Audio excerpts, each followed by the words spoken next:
April's good സ്റ്റോറീസിലേക്ക് ഏവർക്കും സ്വാഗതം. ജോയ്സി എഴുതിയ നോവൽ സ്നേഹം വിളഞ്ഞ വയലേലകൾ, അധ്യായം 6. ഹരിഹരൻ ജയിലിലെത്തി. മുകുന്ദൻ മാസ്റ്ററെ കണ്ടു. പ്രസിഡന്റിന് ദയാഹർജി അയക്കുവാൻ പോകുന്ന കാര്യം അറിയിച്ചു. മുകുന്ദൻ മാസ്റ്റർ അതിലൊപ്പിടില്ലെന്ന് ശഠിച്ചു. എനിക്കിനി ജീവിക്കേണ്ട ഹരിക്കുട്ട, ഞാനത് നേരത്തെ പറഞ്ഞല്ലോ. വാശി പിടിക്കാതെ മാസ്റ്റർ, ഇത് സമ്മതിക്കൂ. എന്തിനാണിത്ര നിരാശ? മാസ്റ്റർക്ക് പ്രായമൊന്നും അധികമായില്ലല്ലോ. മാസ്റ്റർ കുറേ പീഡനങ്ങൾ അനുഭവിച്ചു. ശരി തന്നെ, രക്ഷപ്പെടാൻ ഒരു പഴുതുണ്ടായാൽ അതുപയോഗിക്കുകയല്ലേ വേണ്ടത്. മാസ്റ്ററുടെ കുടുംബത്തിന് അത്ര വലിയ തകർച്ചയൊന്നും സംഭവിച്ചിട്ടില്ല. മാസ്റ്ററുടെ ഭാര്യയ്ക്ക് ചീത്തയാകേണ്ടി വന്നിരിക്കാം. അത് മാസ്റ്ററുടെ കുട്ടികളുടെ രക്ഷയ്ക്കും കൂടിയാണല്ലോ. അതൊന്നും ഒരു തകർച്ചയല്ലേ മാസ്റ്റർ? അതിനേക്കാൾ വലിയ തകർച്ചകളിലൂടെയല്ലേ കടന്നുപോയത്. മാസ്റ്റർക്ക് പുറത്തു വരാൻ കഴിഞ്ഞാൽ കുടുംബത്തെ രക്ഷിക്കാൻ കഴിയും. മാസ്റ്റർ ഒപ്പമുണ്ടെന്ന തോന്നൽ ആ കുട്ടികൾക്ക് എന്തൊരു രക്ഷാബോധമായിരിക്കും. പകർന്നു കൊടുക്കുക. ജീവിതത്തെ നേരിടാനുള്ള ചങ്കൂറ്റത്തിന് അവർക്ക് മാസ്റ്ററുടെ സാമീപ്യം മാത്രം മതിയാകും. അതുമാത്രമല്ല, വാസവന്റെ പിടിയിൽ നിന്ന് രക്ഷപ്പെടാനും അവർക്ക് സാധിക്കും. ഞാനെൻ്റെ മക്കൾക്ക് ഒരു ഭാരമാവുകയുള്ളൂ, അതോർത്തിട്ടാണ്. അല്ല മാസ്റ്റർ, അവർക്കൊരു തണൽ മാത്രം. ഇപ്പോഴവർക്ക് ആരാ ഉള്ളത്? ഹരിഹരൻ പോകാൻ നേരം മാസ്റ്റർ പറഞ്ഞു, എനിക്കറിയാം ഇതുകൊണ്ടൊന്നും ഒരു ഗുണവുമില്ലെന്ന്. മരിക്കും മുൻപ് എനിക്ക് ഹരിക്കുട്ടനോട് ഒരപേക്ഷയുള്ളൂ. ആരോരുമില്ലാത്ത എൻ്റെ മക്കൾക്ക് ജീവിക്കാൻ ഉതകുന്ന എന്തെങ്കിലും സഹായം ചെയ്തു കൊടുക്കണം. ഞാൻ ഗുരുദക്ഷിണ ചോദിക്കുകയല്ല. എന്നെക്കൊണ്ട് കഴിയുന്നതെല്ലാം ഞാൻ ചെയ്യും മാസ്റ്റർ. ഇന്നും ഞാൻ നന്ദിനിയെ കണ്ടിട്ടാ വരുന്നത്. അവൾക്ക് എവിടെയെങ്കിലും ഒരു ജോലി കിട്ടിയിരുന്നെങ്കിൽ. ഞാൻ അതും അന്വേഷിക്കുന്നുണ്ട്. ഹരിക്കുട്ടന് സമയം കിട്ടുമ്പോഴൊക്കെ അവിടെ പോവുക. എൻ്റെ കുട്ടികൾക്ക് അതൊരാശ്വാസമായിരിക്കും. ബലവാനായ ഒരു ബന്ധു തുണയ്ക്കുണ്ടെന്ന തോന്നൽ അവരെ എന്ത് സഹിക്കാനും എന്തിനേയും നേരിടാനും സഹായിക്കും. ഹരിഹരൻ വീട്ടിൽ തിരിച്ചെത്തി. ചെന്നയുടനെ ആദിത്യവർമ്മ അയാളെ വിളിച്ചു. നീ ഇന്നലെ എവിടെയായിരുന്നു ഹരി? ഒരു ലേഖന പരമ്പരയുടെ കാര്യത്തിന് പോയിരിക്കുകയായിരുന്നു. ഇങ്ങനെ നാട് മുഴുവൻ അലഞ്ഞു നടന്നാൽ പത്രം നിനക്കെന്ത് തരും? മാന്യമായ ശമ്പളമുണ്ടച്ച. നിനക്കവിടെ നിന്ന് എന്തു കിട്ടുന്നുവോ അത് എല്ലാ മാസവും ഞാൻ തരാം. നിനക്ക് ഈ വീട്ടിൽ നമ്മുടെ ബിസിനസ് കാര്യങ്ങൾ നോക്കി നിൽക്കാമോ? ഞാൻ പഠിച്ച ജോലിയല്ലേ എനിക്ക് ചെയ്യാനൊക്കൂ. നീ പഠിച്ച ജോലി? ആദിത്യവർമ്മ പുച്ഛിച്ചു. നീയാണ് ഈ വീട് നോക്കി നടത്തേണ്ടവൻ, അത് മറക്കരുത്. അതിനിവിടെ തകരാറൊന്നും സംഭവിച്ചിട്ടില്ലല്ലോ. തകരാറ് സംഭവിക്കാതിരിക്കാനാണ് ഞാനിത് പറയുന്നത്. ഒരു പത്രസ്ഥാപനം കൊണ്ടല്ല നമ്മൾ ഇതുവരെ ജീവിച്ചത്. ഈ സ്വത്തുക്കളും കുടുംബമഹിമയും നിലനിർത്തി പോരുന്നത്. ഇത്രയും കാലം നീ ആഗ്രഹിച്ച വഴിക്ക് നിന്നെ വിട്ടു. ഇനിയെങ്കിലും കുടുംബത്തോടുള്ള ഉത്തരവാദിത്തം നീ ഏറ്റെടുത്തേ പറ്റൂ. സഞ്ജീവും വിമലും കുട്ടികളാണ്. എനിക്ക് പ്രായമായി വരുന്നു. ഹരിഹരൻ മൗനം പാലിച്ചു. പൊയ്ക്കോ, നാട് തെണ്ടിയുള്ള ജോലിയൊന്നും നിനക്ക് വേണ്ട. അങ്ങനെയേ പറ്റൂ എന്നുണ്ടെങ്കിൽ അതങ്ങ് നിർത്തിയേക്ക്. ഹരിഹരൻ തൻ്റെ മുറിയിലേക്ക് പോന്നു. രാത്രിയിൽ ഉറങ്ങാൻ കിടക്കുമ്പോൾ അയാൾ മുകുന്ദൻ മാസ്റ്ററെ ഓർത്തു, നന്ദിനിയെ ഓർത്തു. നന്ദിനിയുടെ വിങ്ങിപ്പിടിച്ചുള്ള കരച്ചിൽ കേൾക്കാമെന്ന് തോന്നി. അവളുടെ നനഞ്ഞ മുഖം കാണാമെന്നും. നന്ദിനിയുടെ വീട്ടിൽ വച്ചുണ്ടായ രംഗം എങ്ങനെയാണത് സംഭവിച്ചതെന്ന് പോലും ഓർമ്മയില്ല. ഹൃദയം ദുർബലമായി പോയിരുന്നു. മനസ്സ് അലിഞ്ഞു പോയിരുന്നു. നന്ദിനി എന്തായിരിക്കും കരുതിയിരിക്കുക? ശിരസിലും കവിളിലും തലോടി. അത് സാന്ത്വനമായിരുന്നു. എന്നാൽ അവളുടെ നനഞ്ഞ കണ്ണുകളിലും നെറ്റിത്തടത്തിലും ഉമ്മ വെച്ചതോ? അതിന് വലിയ അർത്ഥങ്ങളില്ലേ? സാന്ത്വനം മാത്രമല്ല, അതിനുമപ്പുറത്ത് മറ്റെന്തൊക്കെയോ കൂടി ഉണ്ടെന്നല്ലേ? വാഗ്ദാനം നൽകുന്നതിന് തുല്യമല്ലേ? നിന്നെ ഞാൻ കാത്തുകൊള്ളും, നിനക്ക് വേണ്ടി നിലകൊള്ളും, നീ തനിച്ചല്ല എന്നൊക്കെയായിരുന്നില്ലേ? അതിനപ്പുറവും അതിലടങ്ങിയിരുന്നു. ഹരിഹരന് കുറ്റബോധമൊന്നും തോന്നിയില്ല. അയാൾ ഇങ്ങനെ വിചാരിച്ചു, തൻ്റെ ഹൃദയം ഒരഭയസ്ഥാനമായി അവൾ കരുതുന്നുവെങ്കിൽ ഞാൻ അവൾക്ക് അത് നൽകും. അതിലേക്ക് അവളുടെ സ്വപ്നങ്ങളെയും ദുഃഖങ്ങളെയും സ്വീകരിക്കും. എത്ര പെട്ടെന്നാണ് ഒരു ബന്ധമുണ്ടായത്, ഇഴചേർന്ന് മുറുകിയത്. നന്ദിനിയെ ആരും കുതിച്ചു പോകും. തന്നെ സംബന്ധിച്ചിടത്തോളം അതായിരുന്നില്ലല്ലോ മുഖ്യഘടകം. അവളുടെ നിസ്സഹായതയും നിരാശതയും അവളുടെ കണ്ണീരും ദുഃഖങ്ങളും ഒന്നും മുൻകൂട്ടി നിശ്ചയിച്ചതല്ല. വീണ്ടും കാണണമെന്ന് ഒരാഗ്രഹമുണ്ടായിരുന്നു. മനസ്സിൻ്റെ കൗതുകമായിരിക്കാം. എന്നാൽ ഇപ്പോഴത്തെ അവസ്ഥയോ? തൻ്റെ ജീവിതത്തിൽ അവൾക്കൊരു പ്രധാന പങ്കുണ്ടെന്നുവരെ തോന്നിത്തുടങ്ങിയിരിക്കുന്നു. ഹരിഹരൻ ലൈറ്റിട്ട ശേഷം നന്ദിനിയുടെ ഫോട്ടോ എടുത്തു നോക്കി. അവളുടെ മുഖത്തേക്ക് നോക്കിക്കൊണ്ട് ഏറെ നേരമിരുന്നു. വാസവനും ചെറിയമ്മയും വന്നപ്പോൾ സന്ധ്യ കഴിഞ്ഞു. ചെറിയമ്മയാണ് ആദ്യമെത്തിയത്. വാസവനിടയ്ക്ക് ഷാപ്പിൽ കയറിയെന്നറിഞ്ഞു. വന്നയുടനെ ചെറിയമ്മ നന്ദിനിയെ വിളിച്ചു ചോദിച്ചു, ഇന്നാൾ വന്ന ആ പത്രക്കാരൻ ഇവിടെ വന്നിരുന്നോ? ഉവ്വ്. ചെറിയമ്മ എങ്ങനെ അറിഞ്ഞോ? വഴിക്ക് വെച്ച് വാസവേട്ടനോട് ആരോ പറയുന്നത് കേട്ടു. കള്ളും കുടിച്ചിട്ട് വരുമ്പോൾ കേൾക്കാം പൂരത്തെറി. ബാക്കിയുള്ളവർക്ക് കിടന്നുറങ്ങണ്ടേ? ഞാനെന്ത് ചെയ്തു? നീ എന്തിനാ വല്ലവരെയും വിളിച്ച് വീട്ടിൽ കയറ്റിയിരുത്തുന്നത്? ഇത് നമ്മുടെ വീടാണോ? അതിനിപ്പം എന്തു പറ്റി? വരുമ്പം കേട്ടോ, തടസ്സം പറയാനും പിടിക്കാനുമൊന്നും എന്നെ വിളിച്ചേക്കരുത്. രാത്രി കുറെ ഇരുട്ടിയപ്പോൾ വാസവൻ വന്നു. ശരിക്ക് മദ്യപിച്ചിട്ടാണ് വരവ്.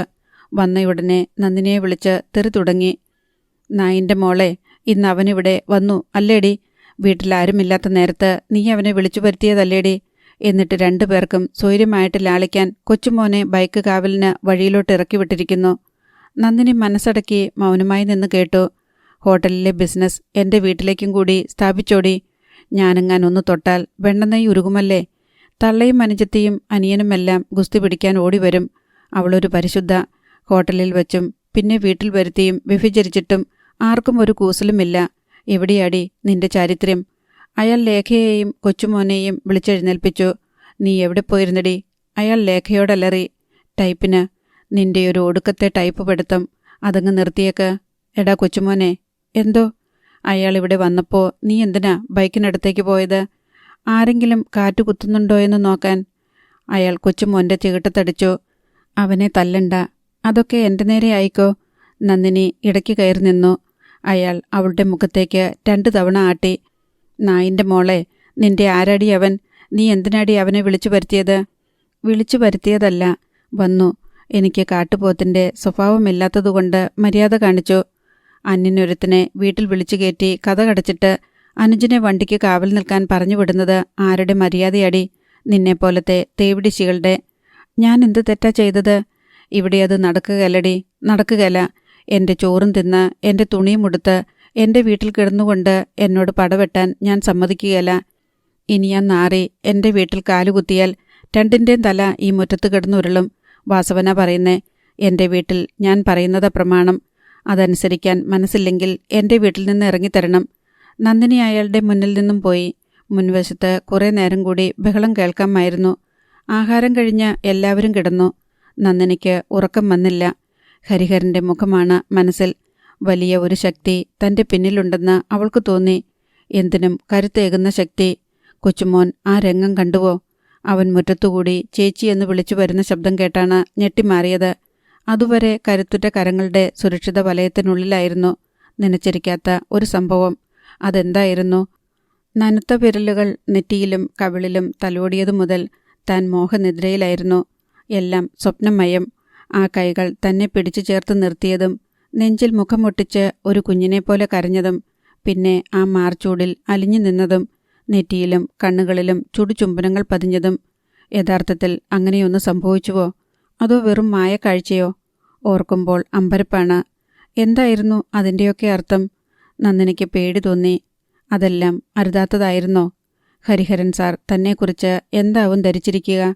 ഉള്ളിൻ്റെയുള്ളിൽ അവാച്യമായ ആനന്ദ അനുഭൂതികൾ അലയടിക്കുന്നുവെന്ന സത്യം സ്വയം മൂടിവെച്ചിട്ട് കാര്യമില്ല. ഒരു വാഗ്ദാനം ലഭിച്ചതുപോലെയാണ് തോന്നിയത്. പിടിച്ചു കരയറാൻ ബലമേറിയ വള്ളി. സകലതിനെയും ചങ്കൂറ്റത്തോടെ നേരിടാനുള്ള ആഹ്വാനവും. ഏത് പ്രതിസന്ധിയിലും തുണ നിൽക്കുമെന്ന ഉറപ്പും അതിലുണ്ടായിരുന്നില്ലേ? അത്രയും മാത്രമോ? അല്ല, അതിൽ കൂടുതൽ എന്തൊക്കെയോ ഉണ്ടായിരുന്നു. വിവരിക്കാനാവാത്ത വിധം വളരെയധികം ഉണ്ടായിരുന്നു. നന്ദിനി ഓർത്തു കിടക്കവേ ഇരുളിൽ ഒരു ചലനമുണ്ടായി. ഇപ്പോൾ തൊട്ടരികിൽ രൂക്ഷമായ മദ്യഗന്ധം. നന്ദിനി പിടഞ്ഞെഴുന്നേൽക്കാൻ ഭാവിച്ചപ്പോഴേക്കും 2 കരങ്ങൾ അവളെ പൊതിഞ്ഞു. വാസവേട്ട, വിട്, ഞാൻ നിലവിളിക്കും. അവൾ കുതറിക്കൊണ്ട് പറഞ്ഞു. നീ നിലവിളിക്കടി. നിന്റെ മറ്റവൻ രക്ഷിക്കാൻ വരുമോന്ന് കാണട്ടെ. വിടാനാ പറഞ്ഞത്. അവൾ വീണ്ടും ശബ്ദമുയർത്തി. അടങ്ങിക്കിടക്കടി. നിനക്ക് ഇന്നലെയോ മിനിയാന്നോ കണ്ട അന്യൊരുത്തനുമായി ശൃംഗരിക്കാം. ചോറും വീടും തന്ന എന്നെ നിനക്ക് ഓക്കാനും. ഞാൻ തൊട്ടാൽ നീയങ്ങ് ഉരുകും അല്ലേടി? എനിക്ക് അവൻ്റെ അത്രയും സൗന്ദര്യമില്ലായിരിക്കും, പക്ഷേ ഞാനും ഒരാണാ. വാസവൻ വർദ്ധിച്ച ആവേശത്തോടെ അവളെ പൊതിഞ്ഞു. നന്ദിനി പിടഞ്ഞു കുതിറുകയും നിലവിളിക്കുകയും ചെയ്തുകൊണ്ടിരുന്നു. ലേഖയും കൊച്ചുമോനും ഉണർന്നെഴുന്നേറ്റ് വന്നു. അവർ വാസവനെ പിടിച്ചു മാറ്റാനുള്ള ശ്രമം തുടങ്ങി. ഇരുട്ടിൽ 3 പേരോട് എതിരിടുക അത്ര എളുപ്പമല്ലായിരുന്നു. ഇരുട്ടത്ത് നടന്ന പിടിവലിയിൽ നന്ദിനി അയാളിൽ നിന്ന് വഴുതിപ്പോയി. ഇരമ്പിക്കയറിയ ക്രോധത്തോടെ അയാൾ ഇരുട്ടിൽ കൈകൾ ആഞ്ഞുവീശി. അടിയും ചവിട്ടും മുഴുവനേറ്റത് ലേഖയ്ക്കും കൊച്ചുമോനുമായിരുന്നു. വാസവൻ ഉച്ചത്തിൽ പുളിച്ച തെറി തന്നെ വിളിച്ചു പറഞ്ഞുകൊണ്ടിരുന്നു. ചെറിയമ്മ എഴുന്നേറ്റ് ലൈറ്റിടാൻ നോക്കിയപ്പോൾ കറണ്ടില്ല. അവർ ഒരു മെഴുകുതിരി കൊളുത്തിക്കൊണ്ടുവന്നു. എന്താ ഇവിടെ ബഹളം? മനുഷ്യനെ കിടന്നുറങ്ങാനും സമ്മതിക്കുകയല്ലോ. പോടി പോകാൻ. വാസവൻ കാലുയർത്തി അവരെ ചവിട്ടി. അവർ വേച്ച് വീണുപോയി. മെഴുകുതിരി താഴെ വീണ് അണഞ്ഞു. നിങ്ങളെന്നെ പൊട്ടൻ കളിപ്പിക്കുകയാണോ? ദുഷ്പേര് എനിക്കും മുതലെടുക്കുന്നത് മറ്റു വല്ലവന്മാരും. ആ കളി ഇവിടെ വേണ്ട. ഞാൻ തിന്നാനും ഉടുക്കാനും തരുന്നത് പുണ്യത്തിനല്ല. പിന്നെ എന്തിനാ ഇഞ്ചിഞ്ചായി കൊല്ലാനോ? ചെറിയമ്മ തറയിൽ നിന്ന് എണീറ്റുകൊണ്ട് ചീറി. എന്നാൽ ഒരു ഉപകാരം ചെയ്യ. എന്നെയും ഈ പിള്ളേരെയും വിഷം തന്നോ മർദ്ദിച്ചോ കൊല്ലുമടി. എന്നെ അനുസരിച്ചില്ലെങ്കിൽ ഓരോന്നിനെയും ഞാൻ കൊല്ലും. വാസവനതിന് മടിക്കുന്നവനല്ല. ആരോരുമില്ലാതെ കിടന്ന നിന്നെയൊക്കെ തീറ്റിപ്പോറ്റാമെന്ന് വെച്ചപ്പോൾ അഹങ്കാരം. നന്ദിനി വീടിൻ്റെ പിന്നാമ്പുറത്തിറങ്ങി പതുങ്ങി നിൽക്കുകയായിരുന്നു. അകത്തെ ബഹളം ശരിക്കു കേൾക്കാം. ഇനി രാത്രി മുഴുവൻ തെറിപ്പാട്ടായിരിക്കും. എത്രനാൾ ഇങ്ങനെ ഈ വീട്ടിൽ കഴിയാനൊക്കും? എവിടെയെങ്കിലും ഒരു വീട്ടുജോലി കിട്ടിയിരുന്നെങ്കിൽ പോകാമായിരുന്നു. ഈ നരകത്തിൽ നിന്ന് രക്ഷപ്പെടാമല്ലോ. നന്ദിനി കണ്ണുനീർ തുടച്ചുകൊണ്ട് കൽപ്പടിയിലിരുന്നു. ക്രമേണ അകത്തെ ബഹളം ഒതുങ്ങി. കുറെ കഴിഞ്ഞപ്പോൾ ലേഖ ശബ്ദമുണ്ടാക്കാതെ ഇറങ്ങി വന്നു. ചേച്ചി വാ, പോയി കിടക്കാം. അയാളില്ലേ? കിടന്നെന്ന് തോന്നുന്നു. കൊച്ചുമോൻ എന്തേ? മുറിയിലിരിപ്പുണ്ട്. നിങ്ങളെ ഒരുപാട് തല്ലിയോ? സാരമില്ല ചേച്ചി. ലേഖ അവളുടെ കൈ പിടിച്ച് അകത്തേക്ക് കൂട്ടിക്കൊണ്ടുപോയി. വാതിലിൻ്റെ ഒരു പാളി മാത്രമേ മുറിക്കുള്ളൂ. മറ്റേ പാളി വാസവനൊരിക്കൽ ചവിട്ടിപ്പൊളിച്ചതാണ്. മുറിക്ക് അടവില്ലാത്തതുകൊണ്ട് അയാൾക്ക് ഏത് നിമിഷം വേണമെങ്കിലും മുറിയിൽ വരാം. ആരും അറിയുകയുമില്ല. ലേഖ മെഴുകുതിരി കത്തിച്ചു. കൊച്ചുമോൻ പല്ലുകടിച്ച് നിലത്തു വിരിച്ച പായിൽ ഇരിപ്പുണ്ട്. അവൻ്റെ കണ്ണും കവിളും വീങ്ങിയിരിക്കുന്നു. മൂക്കിൽ നിന്ന് ചോരയൊലിച്ച പാട്. എൻ്റെ മോനെ. നന്ദിനി അവനെ കെട്ടിപ്പിടിച്ച് ഏങ്ങലടിച്ചു. അവനെ ഞാൻ കൊല്ലും ചേച്ചി, തീർച്ച. വേണ്ട കുട്ട, ദുഷ്ടചിന്തയൊക്കെ മനസ്സിൽ നിന്ന് കള. നമ്മുടെ അച്ഛൻ അനുഭവിക്കുന്നതെന്താണെന്ന് മോൻ അറിയാവുന്നതല്ലേ. ഞങ്ങൾക്ക് ആകെയുള്ള പ്രതീക്ഷ നീയാ, നീ മാത്രം. എനിക്കിനി ഇവിടെ നിൽക്കാൻ വയ്യ ചേച്ചി. നിന്നാലും ഞാൻ വല്ല കടുങ്കയും ചെയ്തു പോകും. അല്ലെങ്കിൽ ഞാൻ നാടുവിടാൻ പോവുകയാ. മോൻ കിടന്നുറങ്ങ. അതെല്ലാം നമുക്ക് പിന്നീട് ആലോചിക്കാം. നന്ദിനി അവനെ അരികിൽ പിടിച്ചു കിടത്തി. മെല്ലെ അവൻ്റെ ശിരസിൽ തലോടി. അധ്യായം 7. ഹരിഹരൻ ലേഖന പരമ്പര എഴുതി പൂർത്തിയാക്കി ജയചന്ദ്രൻ നായരെ ഏൽപ്പിച്ചു. ജയചന്ദ്രൻ നായർ അത് വായിച്ചു നോക്കിയിട്ട് ഹരിഹരനെ അഭിനന്ദിച്ചു. കൊള്ളാം ഹരി, ഒന്നാന്തരമായിരിക്കുന്നു. ഇത് നമ്മുടെ വായനക്കാർക്കിടയിൽ വലിയ സെൻസേഷൻ ഉണ്ടാക്കും, തീർച്ച. Thank you sir. മുകുന്ദൻ മാസ്റ്ററുടെയും കുടുംബത്തിൻ്റെയും കഥ നന്നായി വിവരിച്ചിട്ടുണ്ടല്ലോ. അത് ഉള്ളിൽ തട്ടുകയും ചെയ്യുന്നുണ്ട്. മുകുന്ദൻ മാസ്റ്റർ എൻ്റെ ഗുരുവായിരുന്നു. ആ കുടുംബവുമായി എനിക്ക് അടുത്ത് പരിചയമുണ്ട്. അത് ശരി, അത് നന്നായി. അന്ന് ഉച്ചതിരിഞ്ഞത്തെ തപാലിൽ ഹരിഹരന് ഒരു കത്തുണ്ടായിരുന്നു. കൈപ്പട കണ്ടപ്പോൾ ഓർമ്മ വന്നു. നന്ദിനിയുടെ കത്ത്. ഹൃദയം കുളിരുന്നതുപോലെ തോന്നി. അവളുടെ കവിളത്ത് തൊട്ടതുപോലെ കൈക്കൊരു വിറയലും. ഹരിഹരൻ കത്ത് പൊട്ടിച്ചു. ഹരിഹരൻ സാറിന്. ബുദ്ധിമുട്ടിക്കുകയാണെന്ന് വിചാരിക്കരുതേ. സാറിൻ്റെ തിരക്ക് പിടിച്ച സമയത്തിൽ നിന്ന് ഏതാനും നിമിഷങ്ങൾ ഞാൻ കവർന്നെടുക്കുകയാണ്. മനഃപൂർവ്വം. എഴുതേണ്ട, ശല്യപ്പെടുത്തേണ്ട എന്ന് പലവട്ടം വിചാരിച്ചു. പക്ഷേ ആത്മഹത്യയ്ക്ക് പോലും പ്രേരിപ്പിക്കുന്ന മനോവേദനയിൽപ്പെടുമ്പോൾ മുൻപിൽ കാണുന്ന കച്ചിത്തുരുമ്പിലെങ്കിലും പിടിച്ചു നിൽക്കാൻ ഒരാഗ്രഹം. ജീവിതം ഒന്നല്ലേ ഉള്ളൂ. ഇത്രയധികം വേദനകൾ അനുഭവിച്ചിട്ടും ജീവിക്കാനുള്ള കൊതി ബാക്കിയാണ്. ഒരെളിയ അപേക്ഷ അറിയിക്കാൻ വേണ്ടിയാണ് ഈ കത്ത്. എനിക്ക് എവിടെയെങ്കിലും ഒരു ജോലി ശരിയാക്കി തരാമോ? ചെറിയൊരു പണി, തൂപ്പുകാരിയായിട്ടാണെങ്കിലും മതി. തറ തുടയ്ക്കാനോ തുണികൾ അലക്കാനോ അടുക്കള ജോലിക്കാരിയായിട്ടോ എന്തെങ്കിലും ഒരു ജോലി. എങ്കിൽ ജീവിതം മുഴുവൻ ഞാൻ സാറിനോട് കടപ്പെട്ടവളായിരിക്കും. ഇവിടുത്തെ ജീവിതം അത്രത്തോളം ദുസ്സഹമായിരിക്കുന്നു. പേടിച്ചുറങ്ങാത്ത രാത്രികളാണധികം. സാർ ഒടുവിൽ വന്നു പോയതിനു ശേഷം ശല്യം ഇരട്ടിയായി.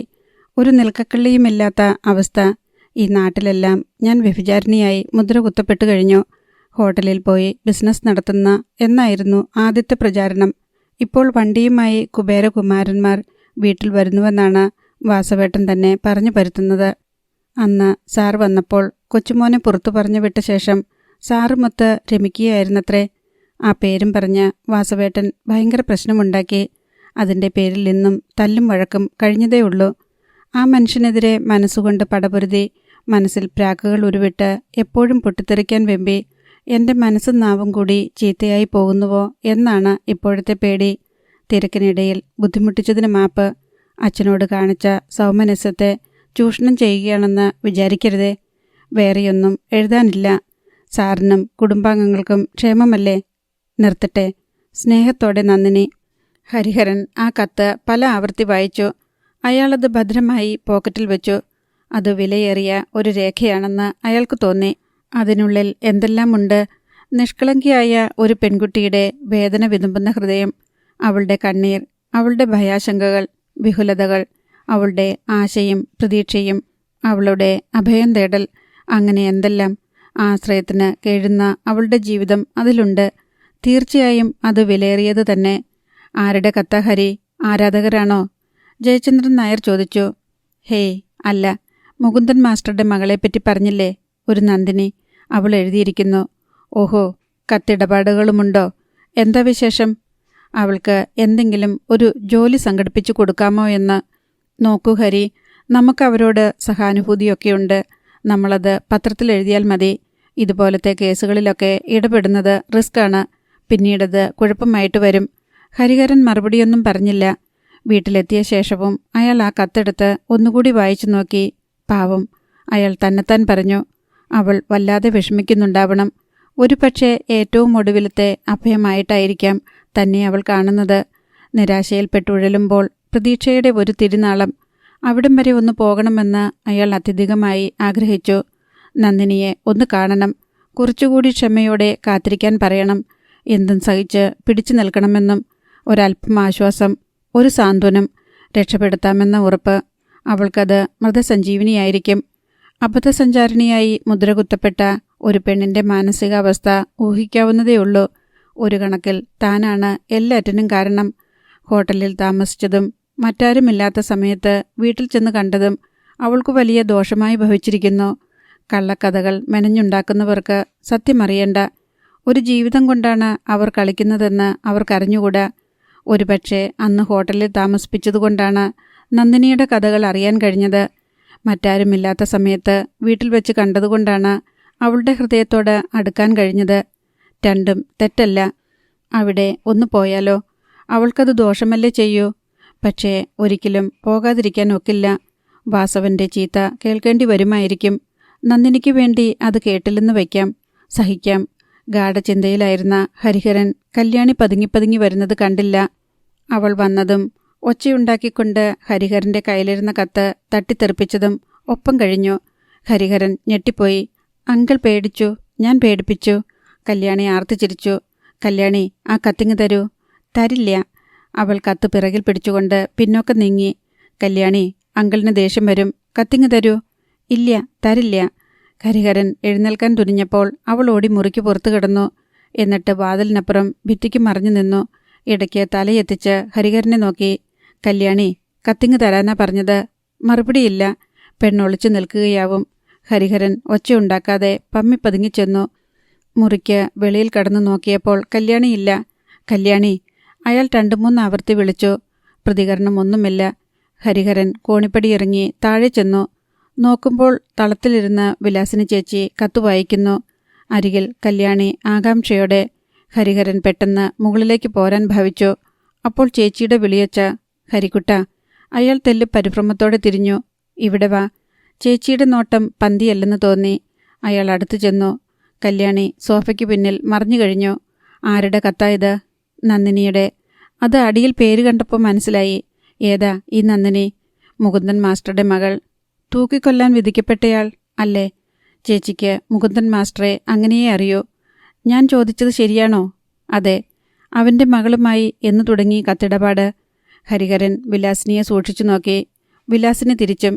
ഹരിഹരൻ്റെ കണ്ണുകൾ താണു. വിലാസിനി വീണ്ടും ചോദിച്ചു. കത്തിടപാട് എന്ന് തുടങ്ങി.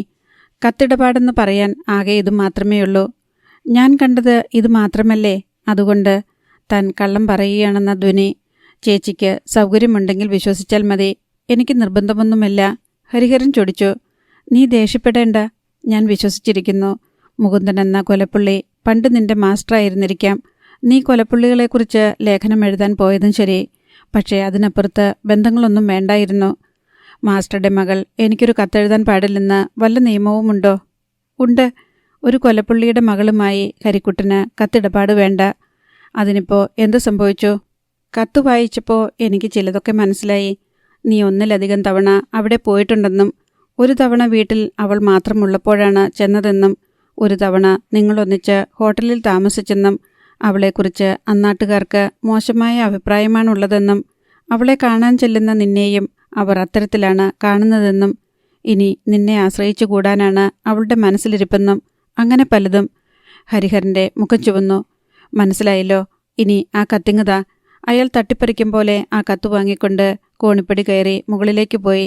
അവൻ പിണങ്ങിയെന്ന് വിലാസിനിക്ക് മനസ്സിലായി. സോഫയ്ക്ക് പിന്നിൽ മറിഞ്ഞിരുന്ന കല്യാണക്കുട്ടിക്കും തോന്നി എന്തോ പന്തികേടുണ്ടെന്ന്. വിലാസിനി ഹരിഹരൻ്റെ മുറിയിൽ ചെന്നു. ഹരിക്കുട്ടൻ ആരോടാ ഇത്ര ദേഷ്യം? എന്നോട് അല്ലാതെ ആരോട്? അയാൾ ജ്വലിച്ചു. എന്നോടാണെന്ന് പറയാൻ ഹരിക്കുട്ടൻ എന്താ മടി? ഞാൻ ഗുണദോഷിച്ചതിൻ്റെ ശോഭമാ എനിക്ക് മനസ്സിലായി.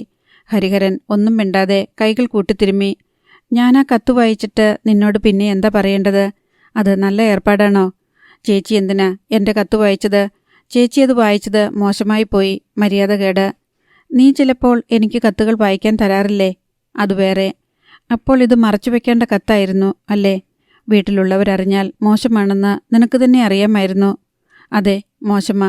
ഞാനൊരു കൊലപ്പുള്ളിയുടെ മകളോടൊപ്പം ഹോട്ടലിൽ താമസിച്ചു. മറ്റാരുമില്ലാത്തപ്പോൾ അവളുടെ വീട്ടിൽ ചെന്ന് രഹസ്യമായി സന്ധിച്ചു. ഇപ്പോൾ ഇവിടെങ്ങാനും ഒരു ജോലി വാങ്ങിക്കൊടുത്ത് അവളെ സ്ഥിരം എൻ്റെ കസ്റ്റഡിയിൽ വെച്ചുകൊണ്ടിരിക്കുന്നതിനെക്കുറിച്ച് ആലോചിക്കുന്നു. എല്ലാം മോശം ഏർപ്പാടല്ലേ? വിലാസിനി സൗമ്യമായി അയാളുടെ തോളിൽ തട്ടി. ഹരിക്കുട്ടൻ്റെ ഭാഗത്തു നിന്ന് തെറ്റൊന്നും ഉണ്ടാവില്ലെന്ന് ഈ ചേച്ചിക്കറിയാം. നീ അവിടെ 2-3 തവണ പോയെങ്കിൽ അതിന് തക്ക കാരണം കാണും. നീ ക്ഷോഭിക്കാൻ പറഞ്ഞതല്ല ഞാൻ. ചേച്ചിക്ക് കേൾക്കണോ നന്ദിനിയുടെ കഥ? ക്ഷമ കാണിക്കുമെങ്കിൽ ഞാൻ പറയാം. കേൾക്കട്ടെ. വിലാസിനി കസേരയിലിരുന്നു. ഹരിഹരൻ താൻ അറിഞ്ഞത് മുഴുവൻ വിശദീകരിച്ചു പറഞ്ഞു. വിലാസിനി എല്ലാം മൂളിക്കേട്ടു. ഒടുവിൽ പറഞ്ഞു, നീ പറഞ്ഞെടുത്തോളം വലിയ കഷ്ടം തന്നെ. ഞാൻ സമ്മതിക്കുന്നു. ഭൂമിയിൽ പല കുടുംബങ്ങൾക്കും അതിന് തുല്യമായ വിഷമതകൾ വരാറുണ്ട്. നീ മുകുന്ദൻ മാസ്റ്ററെ സഹായിക്കാൻ നോക്കി. ഇപ്പോൾ ആ കുടുംബത്തിൻ്റെയും നന്ദിനിയുടെയും ഒക്കെ ജീവിതക്ലേശം ഓർത്തിട്ട് നിനക്ക് വലിയ വിഷമം. നന്ദിനിയെ എങ്ങനെയെങ്കിലും സഹായിക്കണമെന്ന് നിനക്ക് ആഗ്രഹവുമുണ്ട്. പക്ഷേ ഏതു വിധത്തിൽ നിനക്കവളെ രക്ഷിക്കാൻ സാധിക്കും? നിന്റെ മനസ്സിനും കൂടി തൃപ്തികരമായ വിധത്തിലുള്ള സുരക്ഷിതത്വം അവൾക്ക് കിട്ടണ്ടേ? ഒരു ചെറിയ പണി തരമാക്കി കൊടുത്താൽ അവൾക്കത് ജീവിക്കാനൊരു പ്രചോദനമാകും, നിനക്കൊരു പ്രലോഭനവും. ചേച്ചി കാട് കയറണ്ട. ആട്ടെ, നന്ദിനി കാണാൻ എങ്ങനെ? ഫെയറാണ്. എന്നുവെച്ചാൽ സുന്ദരിയാണ്, നല്ല ശാലീനത. മനസ്സിൽ ദുഷ്ടതയുള്ളവർക്കേ അവളെക്കുറിച്ച് മോശമായി ചിന്തിക്കാൻ സാധിക്കൂ. ത്രിസന്ധിക്ക് പൂമുഖത്ത് കൊളുത്തു വെച്ചിരിക്കുന്ന നിലവിളക്കിൽ തുപ്പാൻ തോന്നുന്നവർക്കേ അവളെക്കുറിച്ച് അപവാദം പറയാൻ കഴിയൂ. ചുരുക്കത്തിൽ ഒരു പെൺകുട്ടിക്ക് വേണമെന്ന് നീ സങ്കല്പിക്കുന്ന തരത്തിലുള്ള ശാലീന സൗന്ദര്യവും സദ്ഗുണങ്ങളും നന്ദിനിക്കുണ്ട് അല്ലേ? ചേച്ചി ചോദിക്കുന്നതിൻ്റെ അർത്ഥം എനിക്ക് മനസ്സിലാവുന്നുണ്ട്. എന്നാലും എന്നോടെനിക്കൊരു സത്യസന്ധതയുണ്ടല്ലോ, അതുകൊണ്ട് പറയുകയാ. ഒരു പെൺകുട്ടിക്ക് വേണ്ട പല സവിശേഷതകളും അവൾക്കുണ്ട്. നീ ഡീസൻ്റായിട്ടേ മറുപടി പറയൂ എന്നെനിക്കറിയാം. വിലാസിനെ ഒന്ന് നിർത്തിയിട്ട് സ്വരം താഴ്ത്തി, എന്നാൽ ആഴത്തിൽ സ്പർശിക്കത്തക്ക വിധം പറഞ്ഞു. ഇനി നീ അവിടെ പോകാതിരിക്കുക. അവളുടെ ഈ കത്ത് മറന്നുകളയുക. നിന്റെയും നമ്മുടെ എല്ലാവരുടെയും നന്മയ്ക്ക്. വിലാസിനി എഴുന്നേറ്റ് മുറിവിട്ടു പോയി. ഹരിഹരൻ അന്തക്ഷോഭത്തിൽ മുഴുകി അവിടെ തന്നെ ഇരുന്നു. എന്തുണ്ടായി? അയാൾ തന്നെത്താൻ ചോദിച്ചു. ഏറ്റവും ആനന്ദകരമായ ഒരു ജീവിതത്തിൽ നിന്ന് ഒരു കുടുംബം പൊടുന്നനെ ദുരന്തത്തിലേക്ക് പിഴുതെറിയപ്പെട്ടു. അത്യന്തം ദാരുണമായ പതനം. കുടുംബനാഥൻ വധശിക്ഷ കാത്തു കഴിയുന്നു. അയാളുടെ മക്കൾ നാശഗർത്തത്തിൻ്റെ വക്കിൽ നിൽക്കുന്നു. അതിലൊരുവൾ കരഞ്ഞും വിലപിച്ചും ദുരന്തത്തിൻ്റെ ഇരുട്ടിലും തണുപ്പിലും വിറങ്ങലിച്ചു നിന്ന് തൻ്റെ നേർക്ക് ഒരു കൈ നീട്ടുന്നു. കഴിയുമെങ്കിൽ രക്ഷിക്കൂ എന്ന ഒരു കൊഞ്ചിക്കരച്ചിൽ. ഹൃദയം പൊട്ടിയുള്ള ഒരപേക്ഷ. അത്രമാത്രമേയുള്ളൂ. അതിൽ ആശയുണ്ട്, സ്വപ്നമുണ്ട്, പ്രതീക്ഷയുണ്ട്. ഒരു കൈ സഹായിക്കുക. ഒരുപക്ഷെ ഒരു കുടുംബം രക്ഷപ്പെട്ടേക്കും. ഏറ്റവും ചുരുങ്ങിയത് നന്ദിനിയെങ്കിലും. ശ്രമിച്ചാൽ തനിക്ക് സഹായിക്കാൻ സാധിക്കുകയില്ലേ? ഒരു ചെറിയ ജോലി നന്ദിനിക്ക് തരപ്പെടുത്തി കൊടുക്കാൻ ഒക്കുകയില്ലേ? ഒക്കും, സംശയം വേണ്ട. എന്നാൽ പിന്നെ എന്തിന് അറച്ചു നിൽക്കണം? മറ്റുള്ളവരുടെ ഇഷ്ടാനിഷ്ടങ്ങളോട് കാണിക്കേണ്ടതിനേക്കാൾ മനസാക്ഷിയോടാണ് സത്യസന്ധത കാണിക്കേണ്ടത്. ഹരിഹരൻ നന്ദിനിയുടെ കത്ത് ഒരിക്കൽ കൂടി വായിച്ചു. ഞാൻ നിന്നെ സഹായിക്കും, എനിക്ക് കഴിയുന്നിടത്തോളം. അയാൾ മനസ്സാ മന്ത്രിച്ചു. പിന്നെ കത്ത് മേശവലിപ്പിൽ വെച്ച് പൂട്ടി. പിറ്റേന്നു മുതൽ ഹരിഹരൻ നന്ദിനിക്ക് വേണ്ടി ഒരു ജോലി അന്വേഷിക്കാൻ തുടങ്ങി. അയാൾ കരുതിയ പോലെ അതത്ര എളുപ്പമല്ലായിരുന്നു.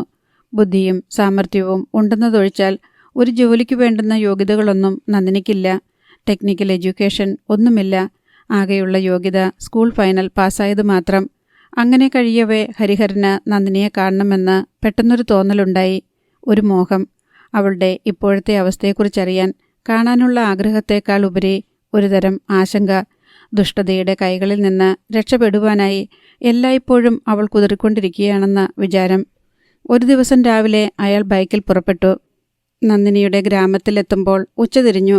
പുഴയ്ക്കു കുറുകെയുള്ള പാലം കടക്കുമ്പോൾ തന്നെ കയറ്റത്തിൻ്റെ മുകളിൽ നന്ദിനിയുടെ വീട് കണ്ടു. അപ്പോഴത്തെ ഒരാശ്വാസം. ഹൃദയത്തിൽ കുളിരു പരന്നതുപോലെ.